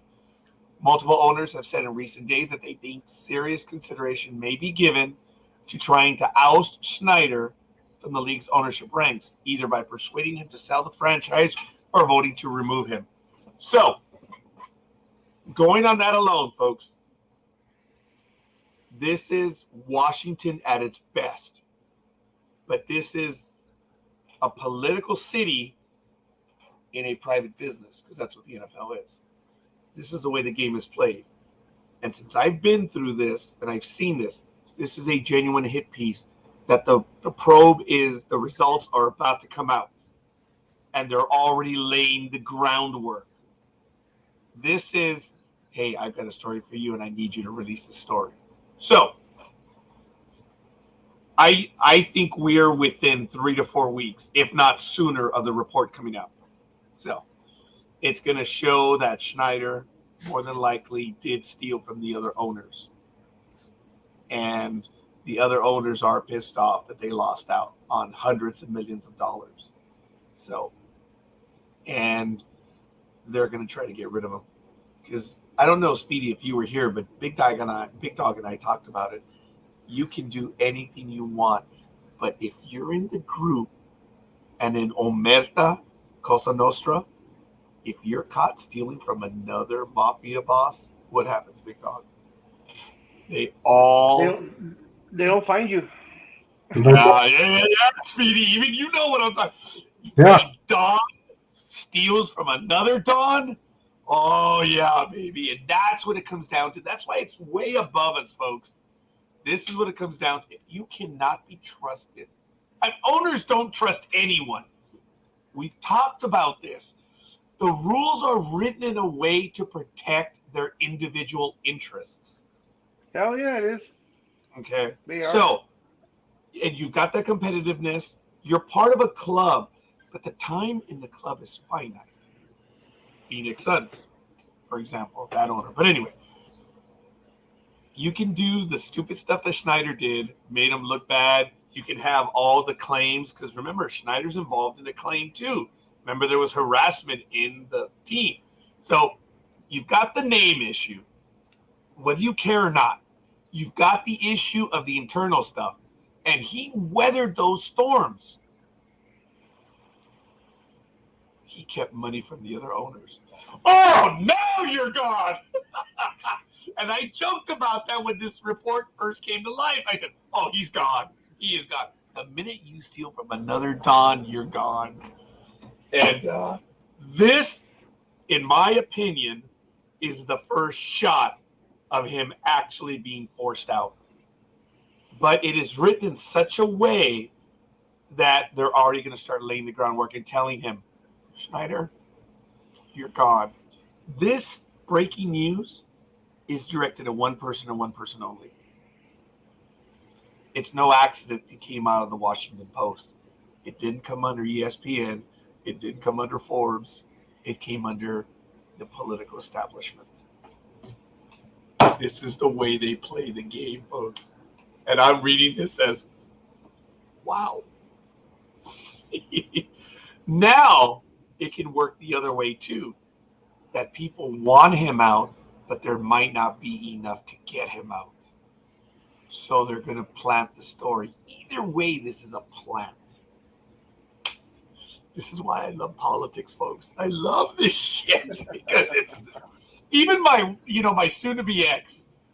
After so many years of watching the results every 4 years of presidential, the last 2 times around, she was like, I get it. This is your Super Bowl. I said, yes, yes. Election night is my Super Bowl because of all the stuff that happens. And unlike the Super Bowl, election night is like 300 races on election night. It is huge. So anyway, I'm sorry. I went off on that one. So we are well into we're entering our 4th hour here on Sports Talk with the Guys, home of the Monday Morning Quarterbacks on Saturday. That's the Big Dog. That's Speedy. I want to thank them for joining the program as well as Dreem earlier and everyone in the chat room. We're going to continue. We do have an hour left. Don't forget, at 10:30 a.m. Pacific time, Ever New will be on. House of the Dragon will be on at 7:30 on Sunday night. And there will be no regular programs from my end Monday through Friday as I will be traveling. I will be on vacation. So Sports Talk with the Guys next week. I do expect it to be on schedule. You could do something shipped to shore. I could do something from Ensenada and from Catalina. So as Big Dog says, I could. But out in the ocean, we'll see who knows Morse code. Oh, you're funny. Yeah. This is a newer ship that they have, the Radians. So I'm figuring the internet connection on the ship would be better. But looking at the thing, I don't know. It looks like it's going to be expensive. So I could do the satellite connection. Talk about being a billionaire. Yeah. No. See how they're shaking their head? No. I think it's like $30 an hour for a certain level of gigs bandwidth. And then it's higher and higher to use a lot. So it's $30 an hour it's $30 an hour at 100 megabytes. Probably. What, Speedy? And you would not get any internet at all. Anyway, if you look on YouTube, you'll see a few YouTubers have gotten on this boat where it goes through the Arctic and nothing but ice. And they're like, I can't check emails. I can't do anything. There's no connection because we're in the middle of absolutely nowhere, but we're on our way to the Arctic. Yes, Speedy. 100% right on. But they're actually, surprisingly, there is a lot of internet between Catalina, Southern California, and Ensenada. So unlike them, there is some. And you can check email and social and stuff. But to do a transmission, no. It would be, that's why Big Dog said it's 100. But there's the satellite, there's 2 connectors. There's the old satellite company, which is what I'm talking about. And then you have the Elon Musk Starlink. I don't know what that goes for, but I'm not going to look at it. It's way too much. I'm not going to spend it on that. So anyway, that's the way it's going to be. So, folks, we got some interesting stuff going on in Washington, so we shall see. All right, I'm going to get rid of that story, and we're going to go and move on. Big Dog, did you have anything else you wanted to get on to, or we're going to go straight to Speedy on this one, on the next story? No, I'm fine. I was having trouble with my earpiece right now, but no, nothing. Yeah, because we hear you got super loud. You're screaming black, Big Dog. So. Who, where, when, what? I said you got super loud and you're screaming black. Oh, now you're back. Yeah, I don't know. All of a sudden, I'm really loud. You're really loud too. So I don't know what the hell happened with my earpiece. You're loud. Okay, there you go. You're back to normal. Yeah, but it's okay. Go ahead and continue. Speedy. Back to normal now. Well, I don't know if you're back to normal, but No. The voice, the volume is back to normal. yeah, I guess. Something, yeah. But Big Dog, you mentioned earlier about not coming forward and about being in Utah. Well, last Saturday, I'm sure you guys heard about this. We can get to it. But a Utah student allegedly said he would blow up a nuclear reactor if her football team lost. Folks, I'm sorry. I'm getting a lot of feedback. So I Yeah. don't know. It's me. I'm gonna try and I fix think it. it is. All right, go ahead. Sorry, Speedy, because I didn't hear you, Speedy. Yeah, so like I was trying to say there, that's better. But I'm sure you've heard about this, that last Saturday, a Utah student allegedly said that she would blow up a nuclear bomb if the Utah, her football team, lost. She was arrested on Wednesday after she allegedly threatened to detonate a nuclear reactor on campus if the Utah football team had lost to San Diego State. According to university police, the 21-year-old, imagine that she's 21, allegedly posted on social media that if they lost on Saturday's game, she would be detonating the nuclear reactor on campus. Then after identifying the woman and interviewing her, police arrested the woman Wednesday and said she was booked in the Salt Lake County jail for making terroristic threats. She was then later released later Wednesday, according to online jail records. Police noted that although the woman intended the comment to be a joke, which in police matters, nothing like this is a joke, they said we have a zero tolerance policy for these kinds of threats.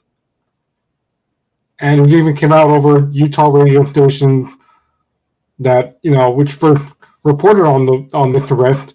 That police had noted in an affidavit that she had information about the reactor and had attended classes in the very same building where it's located, where they, I guess in Utah, teach you how to make bombs and stuff. I don't know. But she had nothing to worry about. Utah defeated San Diego State 35-7 last Saturday as quarterback Cam Rising threw for 224 yards and 4 touchdown passes. So what do you think about that, Scorekeeper? That she threatened, a terroristic threat to blow up her own school if her school's football team didn't win. Okay. Where was the threat? Okay, this is stupid. Stupid. It's beyond stupid on everyone's part. Okay. How did she threaten? On Twitter, video, YouTube, StreamYard, Sports Talk with the Guys? How did this student threaten? It always comes in social media. Social media. Now, is she a nuclear physicist? I don't know, because like I said, in the story it says that she was talking about doing this because there's a building on her campus. One of the buildings they actually, I guess, like I said, I don't know for sure, but we can probably look into this, where I guess they teach you how to make this stuff. And that's why she made the threat, because this was her way of saying, oh, look at me, I can make this right here on campus because there's a room here that allows me to do so. So if my team has to win, I'm going to blow the school up if they lose.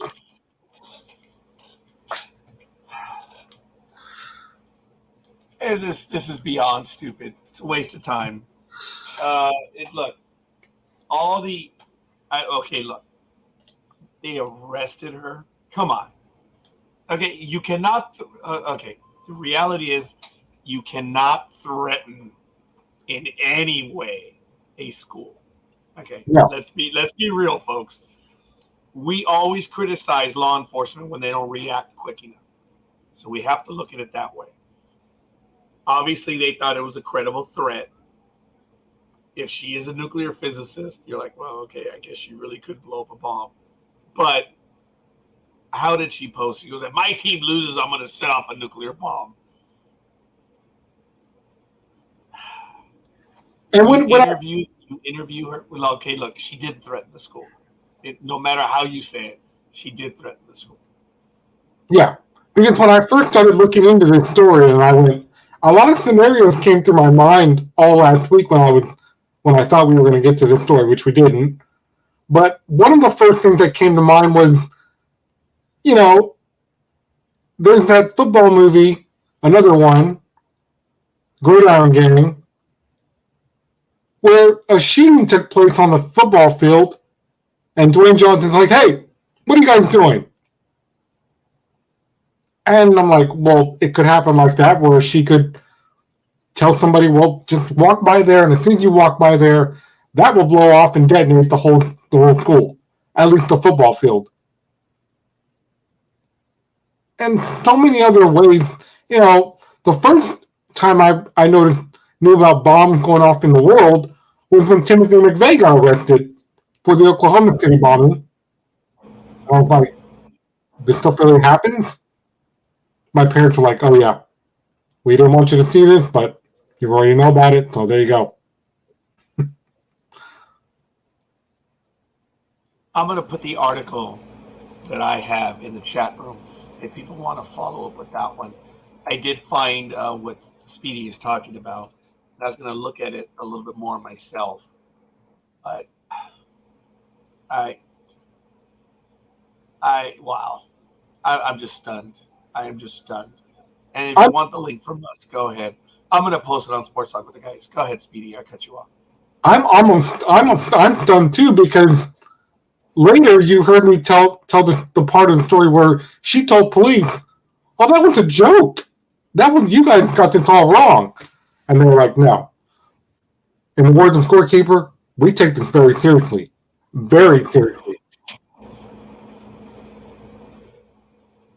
But she said this is the misunderstanding, that she meant it as a joke, and she really wasn't going to do anything about it.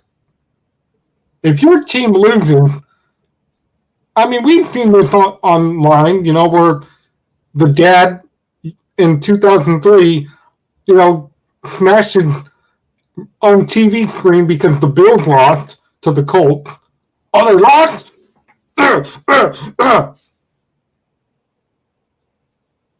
We know about the Green Bay fan who just destroyed everything that he thought, from Green Bay. Oh, well, Green Bay sucks. I'm going to burn everything. And he blew up his TV in the process, too. And then he cries about it.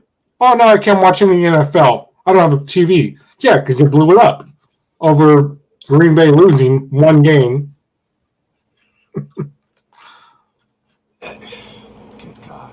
Look, folks, they arrested her on Wednesday after she made the accusation on the weekend. Her team won 35-7. So obviously nuclear annihilation was staved off. There was another one early in the year that also did something similar, and the team won, so there was nothing there. But folks, she may be a nuclear physicist, but okay, this isn't directed at you, Speedy. I roll my eyes because, in fact, I do know more than you. And I'm talking to my audience. I'm talking to the world. It's not that easy to set off a nuclear bomb. You have to get the material first. And believe it or not, and I do say this insultingly, fissionable material is easy to find. It is, and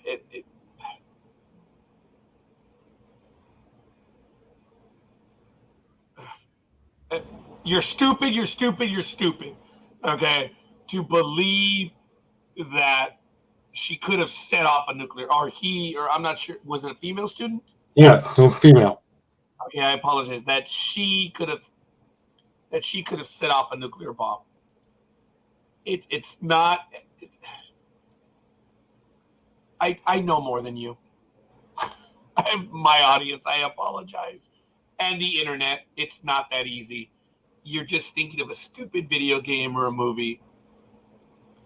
The United States has the ability to locate fissionable material. They have lots of sensors in the United States and around the world.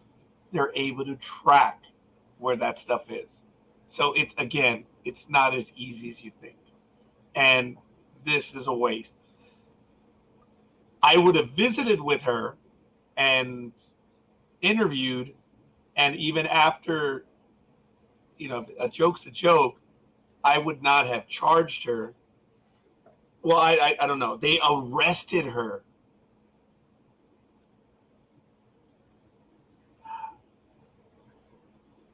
Not only that, remember, Scorekeeper, I said she's 21. So, Yeah. But she did threaten a school, and she did threaten to blow it up. That's real. Folks, you can't yell fire, and you can't say, I'm going to attack a school. And that's exactly what she said. now, Scorekeeper, I have to put this back in the ball in your court. That jersey you're wearing, for example. If your team lost and the Yankees were like, I'm done, would you intentionally go, okay, ladies and gentlemen, Roger Noriega's here, Facebook Live. I'm going to set this jersey on fire because they just lost this game. And with only one game, are you really going to burn that shirt? Or, like I said minutes ago, possibly your TV? No, because number one, I've never, ever fallen to such level of jackassity. People are stupid. It's the reality. And my position exists because of stupid people. So as much as I resent stupid people, my Ray Day Trey exists. Well, you know how earlier we were talking about everybody has rules. Well, everybody has rules except one. That's TikTok. Because they are letting these kids do these crazy challenge. Their newest challenge is kids boil chicken with NyQuil and then eat it. Yeah, right. You know how much you will die from that? So the Tide Pod eaters are at it again. Apparently, they want these kids to try cooking NyQuil with chicken. They're the only video site that does not have any rules. I guess at TikTok, it's a free-for-all. Wow. I might argue a little bit about not having any rules being the only video site, but that's okay. Wow.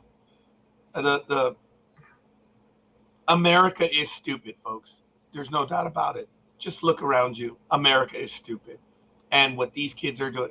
Look, Speedy growing up did stupid things. I growing up did stupid things. But we did stupid things that kids do. We didn't destroy property. We didn't threaten to bring down a school or a building because we ourselves weren't stupid. We have a different type of stupid when it comes to sports. This is a lot of it has to do with their parents. That the reality is the branch doesn't fall far from the tree. That's number one. And two, the internet is just my daughters know that what they see on the internet is fake. You've heard me say it on Sports Talk with the Guys. Twitter's fake. It's a waste of time.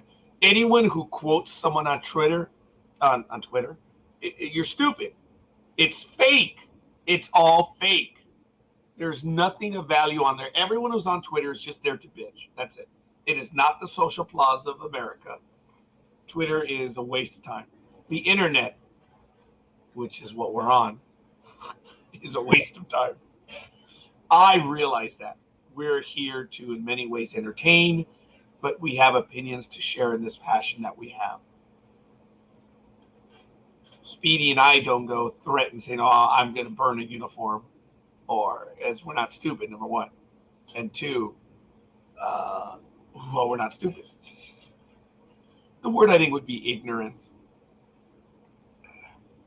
If my Yankees don't win, I'm going to go blow up Yankee Stadium. Or I'm going to blow up my house. You morons. You morons. You morons.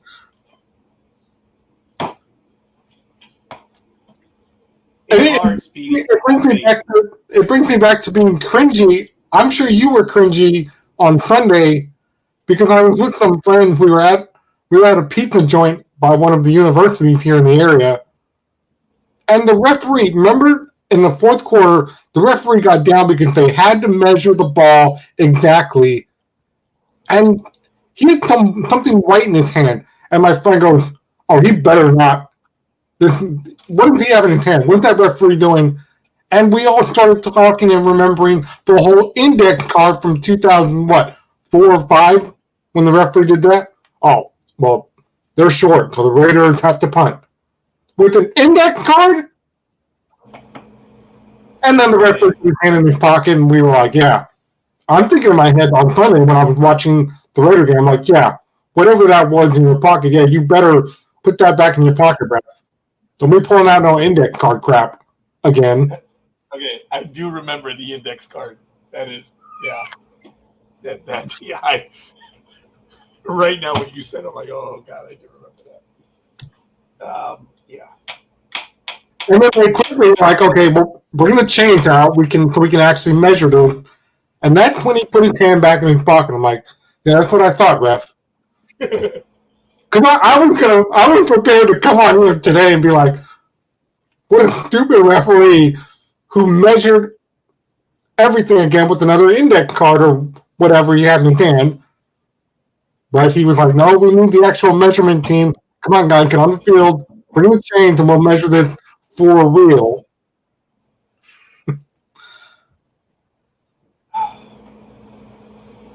It's horrible, dude. Yeah. Yeah, you got me thinking on that one, though, Speedy. Jeez. Oh, God. I think it's stupid, but I respect law enforcement enough for them to have.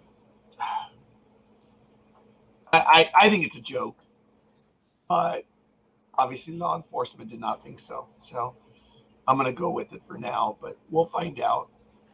I didn't see any of the threats.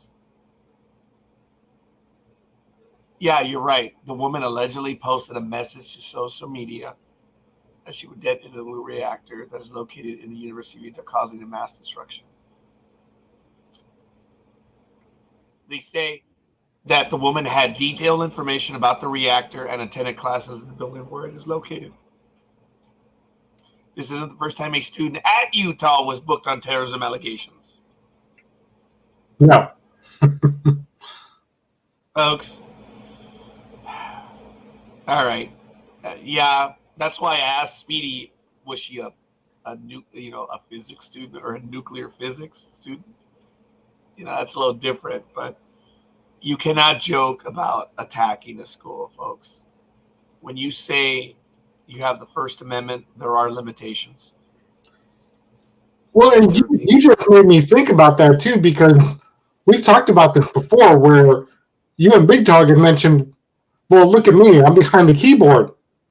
But once she got, sent and arrested to the police station and they interviewed her to her face, she immediately got scared. No. That was a joke. It was just a commented joke. It was related to sports. And they're like, oh, now you're scared. She's like, no, I just posted it on social media as a joke. Okay, can we calm down? You're scaring me. Well, you're the one that posted it. Don't be the keyboard player online going, oh, I can do this, and that.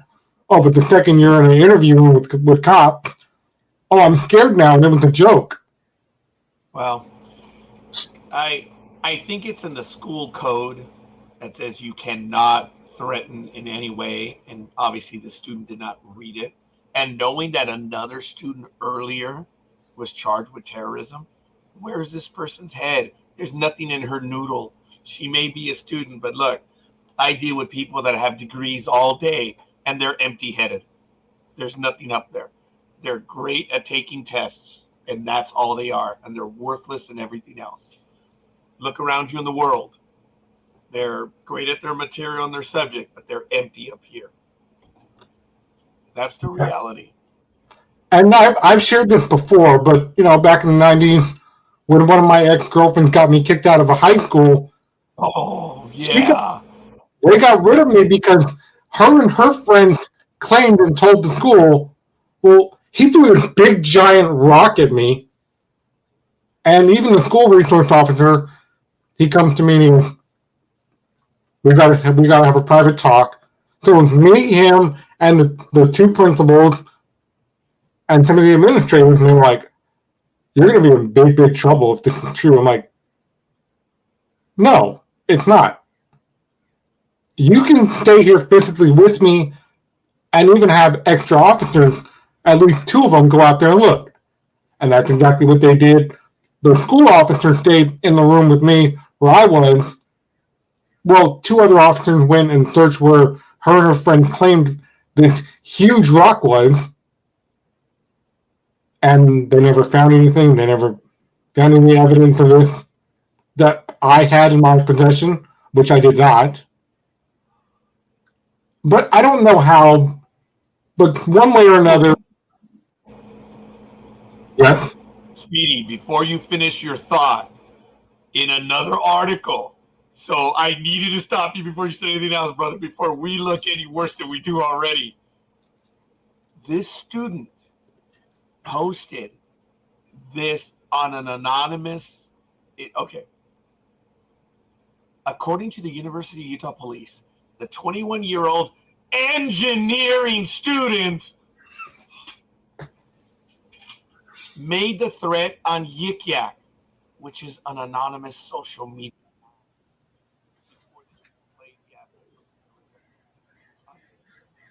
If we don't win today, I'm detonating the nuclear reactor on campus. Okay. It's obvious. It's a joke. At least to me. But it was done anonymously. Now, there is no such thing as anonymous, and I'm talking about anonymously. I'm not talking about anonymous. I'm not picking a fight with them. No. I'm not picking a fight with them. Folks, there are geotags on your pictures. There are geotags on your phones. There are geotags on your computer. Okay. So even though you posted anonymously, they can still, if they know what they're doing, they can find you. And apparently they found you. So a person who saw the Yik Yak post viewed it as suspicious and reported it to the police. Now, the school had been threatened before, okay, about there being a bomb, I believe, or it was just another threat. So they'd already had a prior threat. So reading this further, police said the woman arrested has knowledge of the nuclear reactor on campus, according to a probable cause statement, and attends class in the same building where the reactor is housed. So first it was done anonymously. They traced it to her, who happens to be an engineering student and has access to the facility. When she was questioned on Wednesday, the woman acknowledged posting the statement, but told police it was intended as a joke. In a statement Thursday, University of Police Chief Jason Hinojosa said, "We have a zero tolerance policy on these kinds of threats." Yes. The university said in a statement Thursday that its 50-year-old nuclear engineering program performs ongoing cutting-edge research. And according to the statement, the reactor uses inherently safe, self-limiting, low-enriched uranium triga fuel. Oh, okay. Remember when I was talking about fissionable material? That's part of it.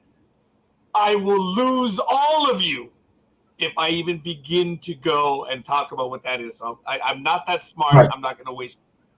So, Speedy, it was done anonymously. So it was a threat. Another student saw it. The school had already been threatened in August. And whatever happened when they interviewed her, she may have been said as a joke, See, Speedy, this is a joke. Roger Noriega says, if the Yankees don't win, I'm going to blow up Yankee Stadium. That's a joke. Scorekeeper said, or Roger Noriega said, I'm going to blow up Yankee Stadium. If those bastards don't win, I'm going to blow up the stadium. You know it was me. You know I was mad. You know I did it in jest. This person did it anonymously with no name, no nothing. So the police viewed it as a threat. So there's a little bit of nuance to it. And of all the sites, Yik Yak. I should have known. Oh, okay. All right, folks. The woman was arrested and booked into Salt Lake County Jail on suspicion of making a terroristic threat. Her bail was set at $5,000. They have to do this. This story is bigger than what it is. They know she was kidding. If you're going to blow up a nuclear bomb, your bail is $5,000. Cut it out. They have to send a message. They have to.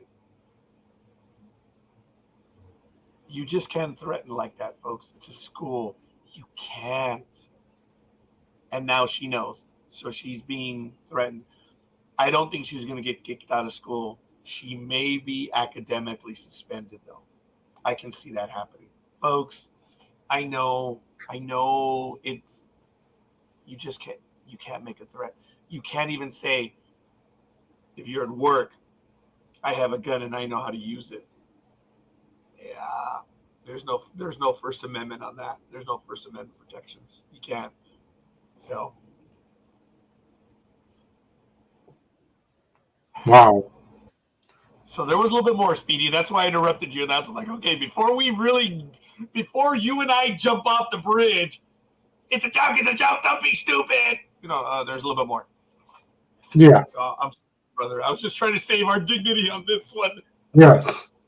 But all I was going to say is about my story is that I don't know how that happened, but then again, with my rap sheet of being kicked out of so many schools growing up, and even though they didn't find no evidence against me, and they didn't find this mysterious rock, you would think things would go in my favor, and they would go, you lied about Matt. We didn't find no rock. No evidence whatsoever. Now you're the one in trouble. No. They simply looked at my rap sheet, and the principals were like, get out. We're calling your parents. And I got kicked out of that school. Even though there was no evidence. Speedy, our audience knows quite a bit about us, and it just dawned on me. Folks, this week, which I'm on vacation, would be our kickoff. It would have been on Tuesday or Monday of this week. NDB Media kicks off year 15. For those of you, it means it's our 14th anniversary.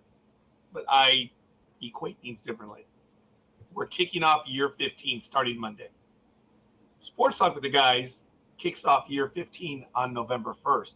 So our anniversary program will be on November 5th. The first Saturday in November is the anniversary of Sports Talk with the Guys. In the month of November, I'm going to talk to my co-hosts and I'm going to ask them, I want to interview you. Speedy, we've never done an interview of you. And in one of the days in November, we're going to do that. I'm going to interview you, brother, as a guest. And I don't know which day it's going to be. I'm going to do the same thing for Big Dawg. And I'm going to do the same thing for Dreem and Almighty and stuff. So in November, to kick off year 15, we're going to save a segment on Sports Talk with the Guys for the actual interview. It'll be maybe in the third hour, maybe in the fourth hour. I don't know, depending on what our schedules are or whatever. But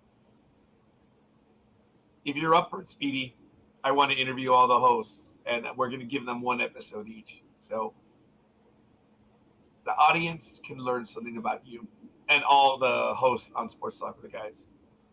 I've done it on other programs where we've interviewed the host, but not everyone has done it. So I've never reached out to Sports Talk with the Guys. I'm sure we can do that. But okay. All right. We're doing very well. Speedy, we have about 15 minutes left. What else do you want to get to? Well, I'm sure you've heard that Joe Namath is, going to be in the something Hall of Fame thing or something like that. So it just feels right. It'll honor Joe Namath's legacy. It's the Legacy Art Foundation. Okay, go on. He said, "Well, this is it. It's home." He said, "I really believe most things do start at home, and if you're lucky enough to have the guidance, to pay the parents, home situation, if you're lucky to have that, you can learn about respect. The feeling is mutual in my hometown of Beaver Falls County, where it's not hard to find signs of Joe Namath's legacy. Now there's one more. The Legacy Art Foundation Thursday unveiled a life-size mural which honors Joe Namath at Beaver Falls High School. It is now on display permanently on the practice field. The mural is part of Pittsburgh Legends mural series created by artist Mike Sylvan. So that's really cool. And you can look the mural up on Google or on YouTube as well, I think. It's huge. I've seen it. It is amazing. The artist Mike Sylvan did a great job. It almost looks like, remember those, well, I'm sure you've seen them down there. And we didn't see any when I was with you guys in Southern California a few weeks ago, but you know those tall man statues that they have? We used to have them here.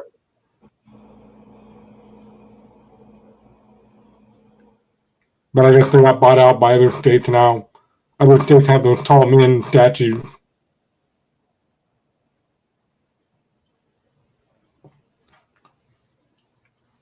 Yeah, that's awesome that Joe Namath has his own mural at the high school where he went to, on the practice field. Oh, yeah. Wow. Hey, congratulations to Joe Namath, man. Jeez. I kind of thought that his school already would have, kind of had done something like that, but I guess not.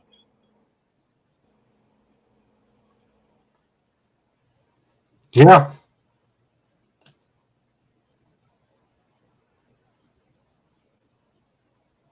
Well, good for him. Congratulations to him. We'll see. All right, Speedy, what else do you have for us?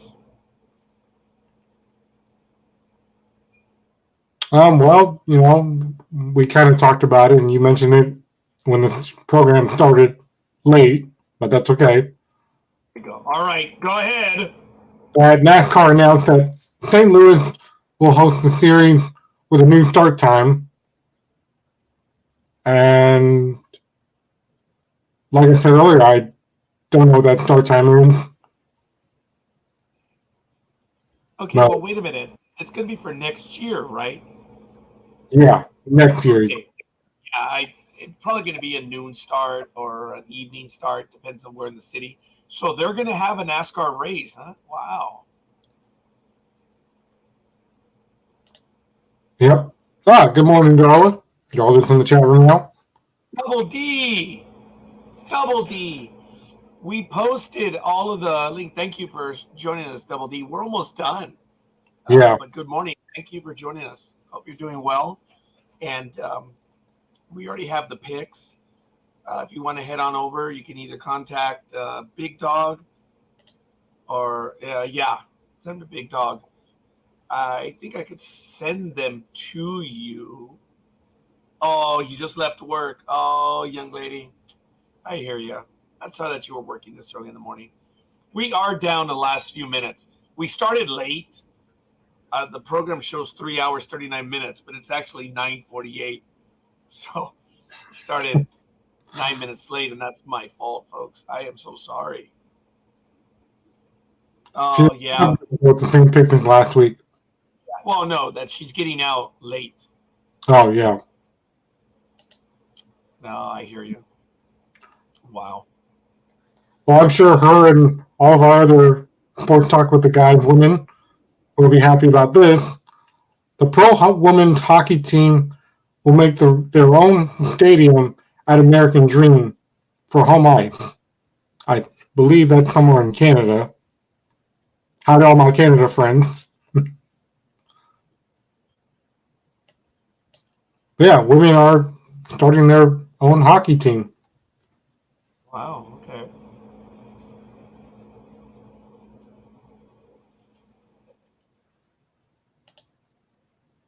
I think they got the inspiration from the Mighty Ducks because, the Mighty Ducks movies did have some female power in the movie. Although I don't know about the new Netflix TV series. I'll have to watch that on YouTube and see what that's all about.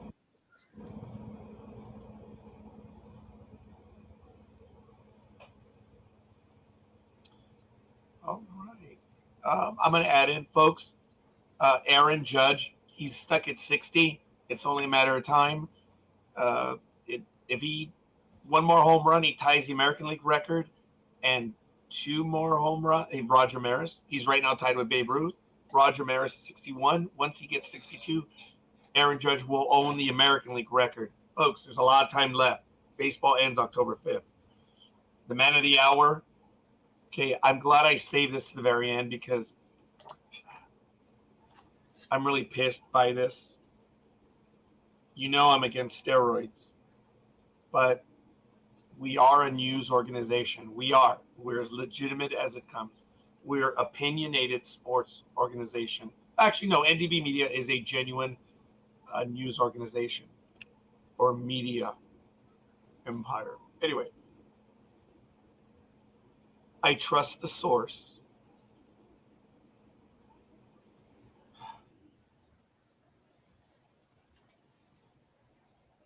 And I'm going to quote them. You heard it here first. Pujols is juiced. I don't want to believe it, but I trust the source. And I'm marking the time, 9:51 a.m. Pacific time on September 24th. It pains me. It hurts me. But we've broken stories in the past. And this one does bug me. I hope he's not juiced. But I want you to know that it was first mentioned here. I know. I want my cake and eat it too. I hope he's not. But I want you to know that this is another story that we may have beaten everyone else to. I am jaundiced on it. I don't want to believe it. I don't have a confirmation, and that's the problem, and that's why I'm prefacing this. But I know the source very well. I trust the source with my life.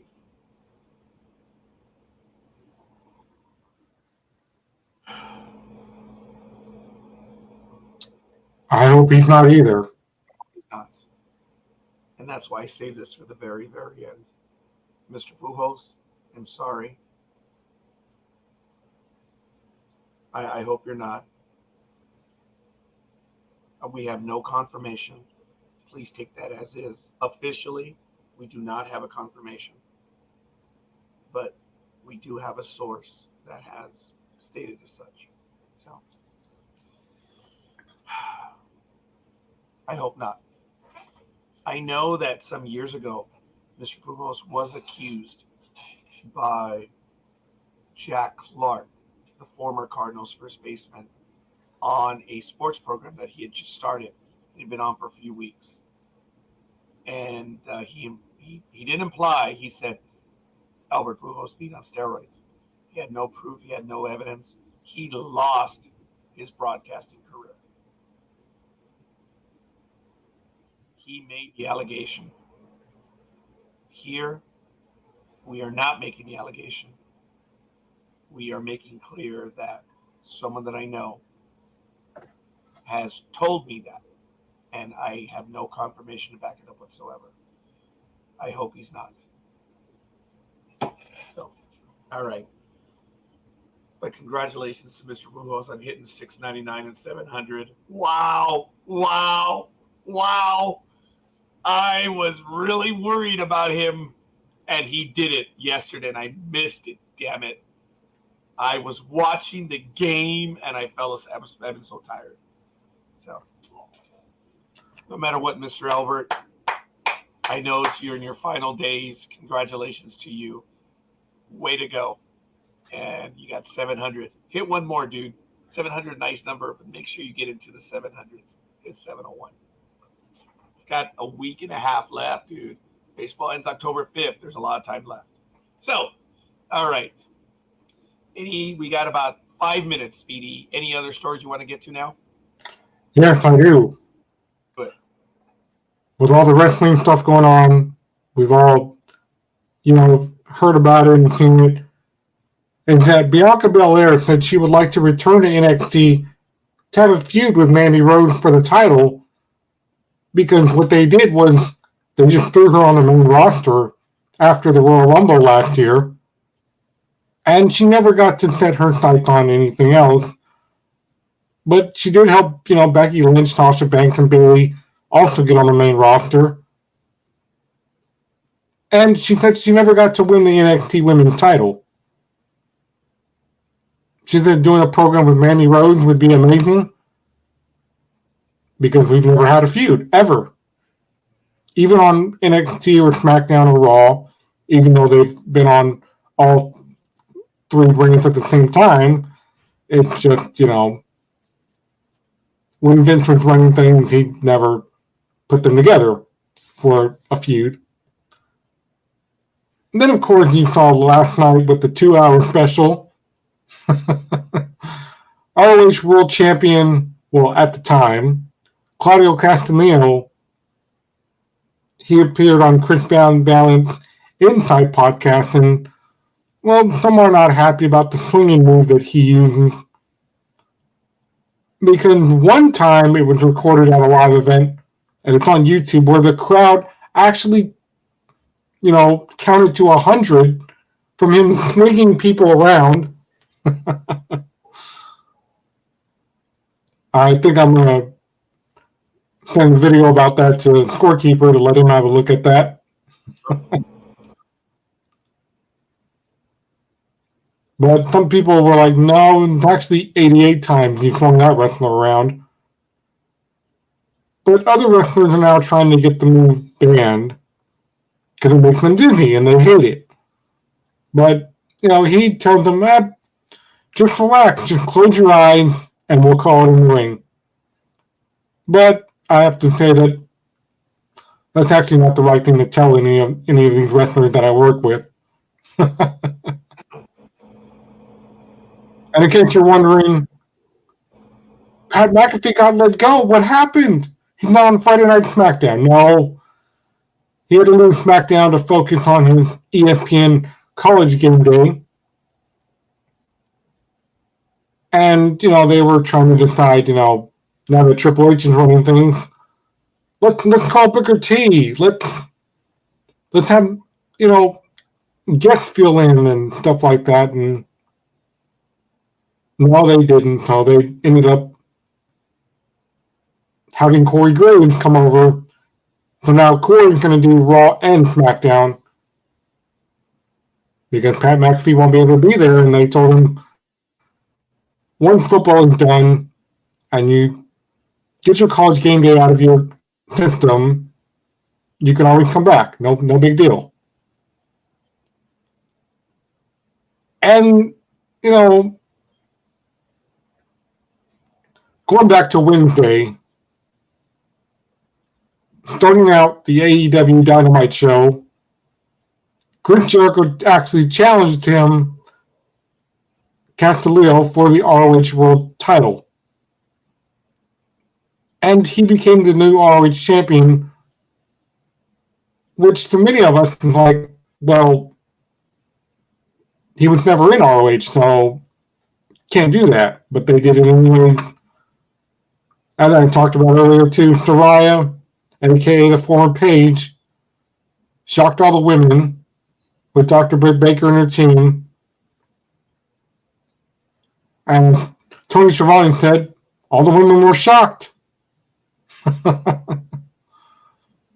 And Triple H brought back other former wrestlers and those who were part of the creative team and running NXT. The latest to come back is Gabe Sapolsky. Remember, Gabe Sapolsky is the guy who, got things working on the ground by producing and publishing ECW and eventually becoming Paul Heyman's assistant back in the 90s. Sapolsky then was the first booker for ROH.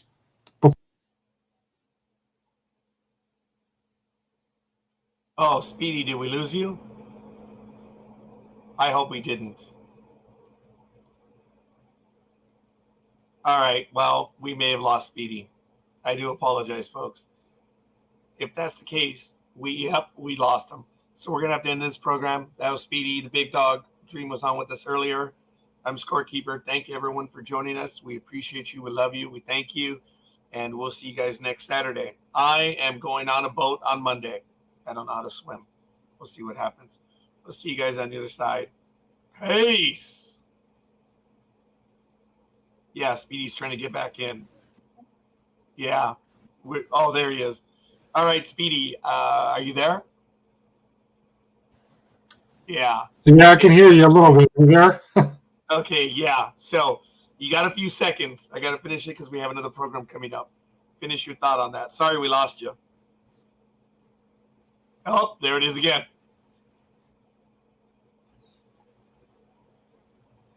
Yeah, folks, we are having technical difficulties. I do apologize. So we are going to call it at this point. We'll see you guys, as I said. All right, guys. See you next week on Saturday.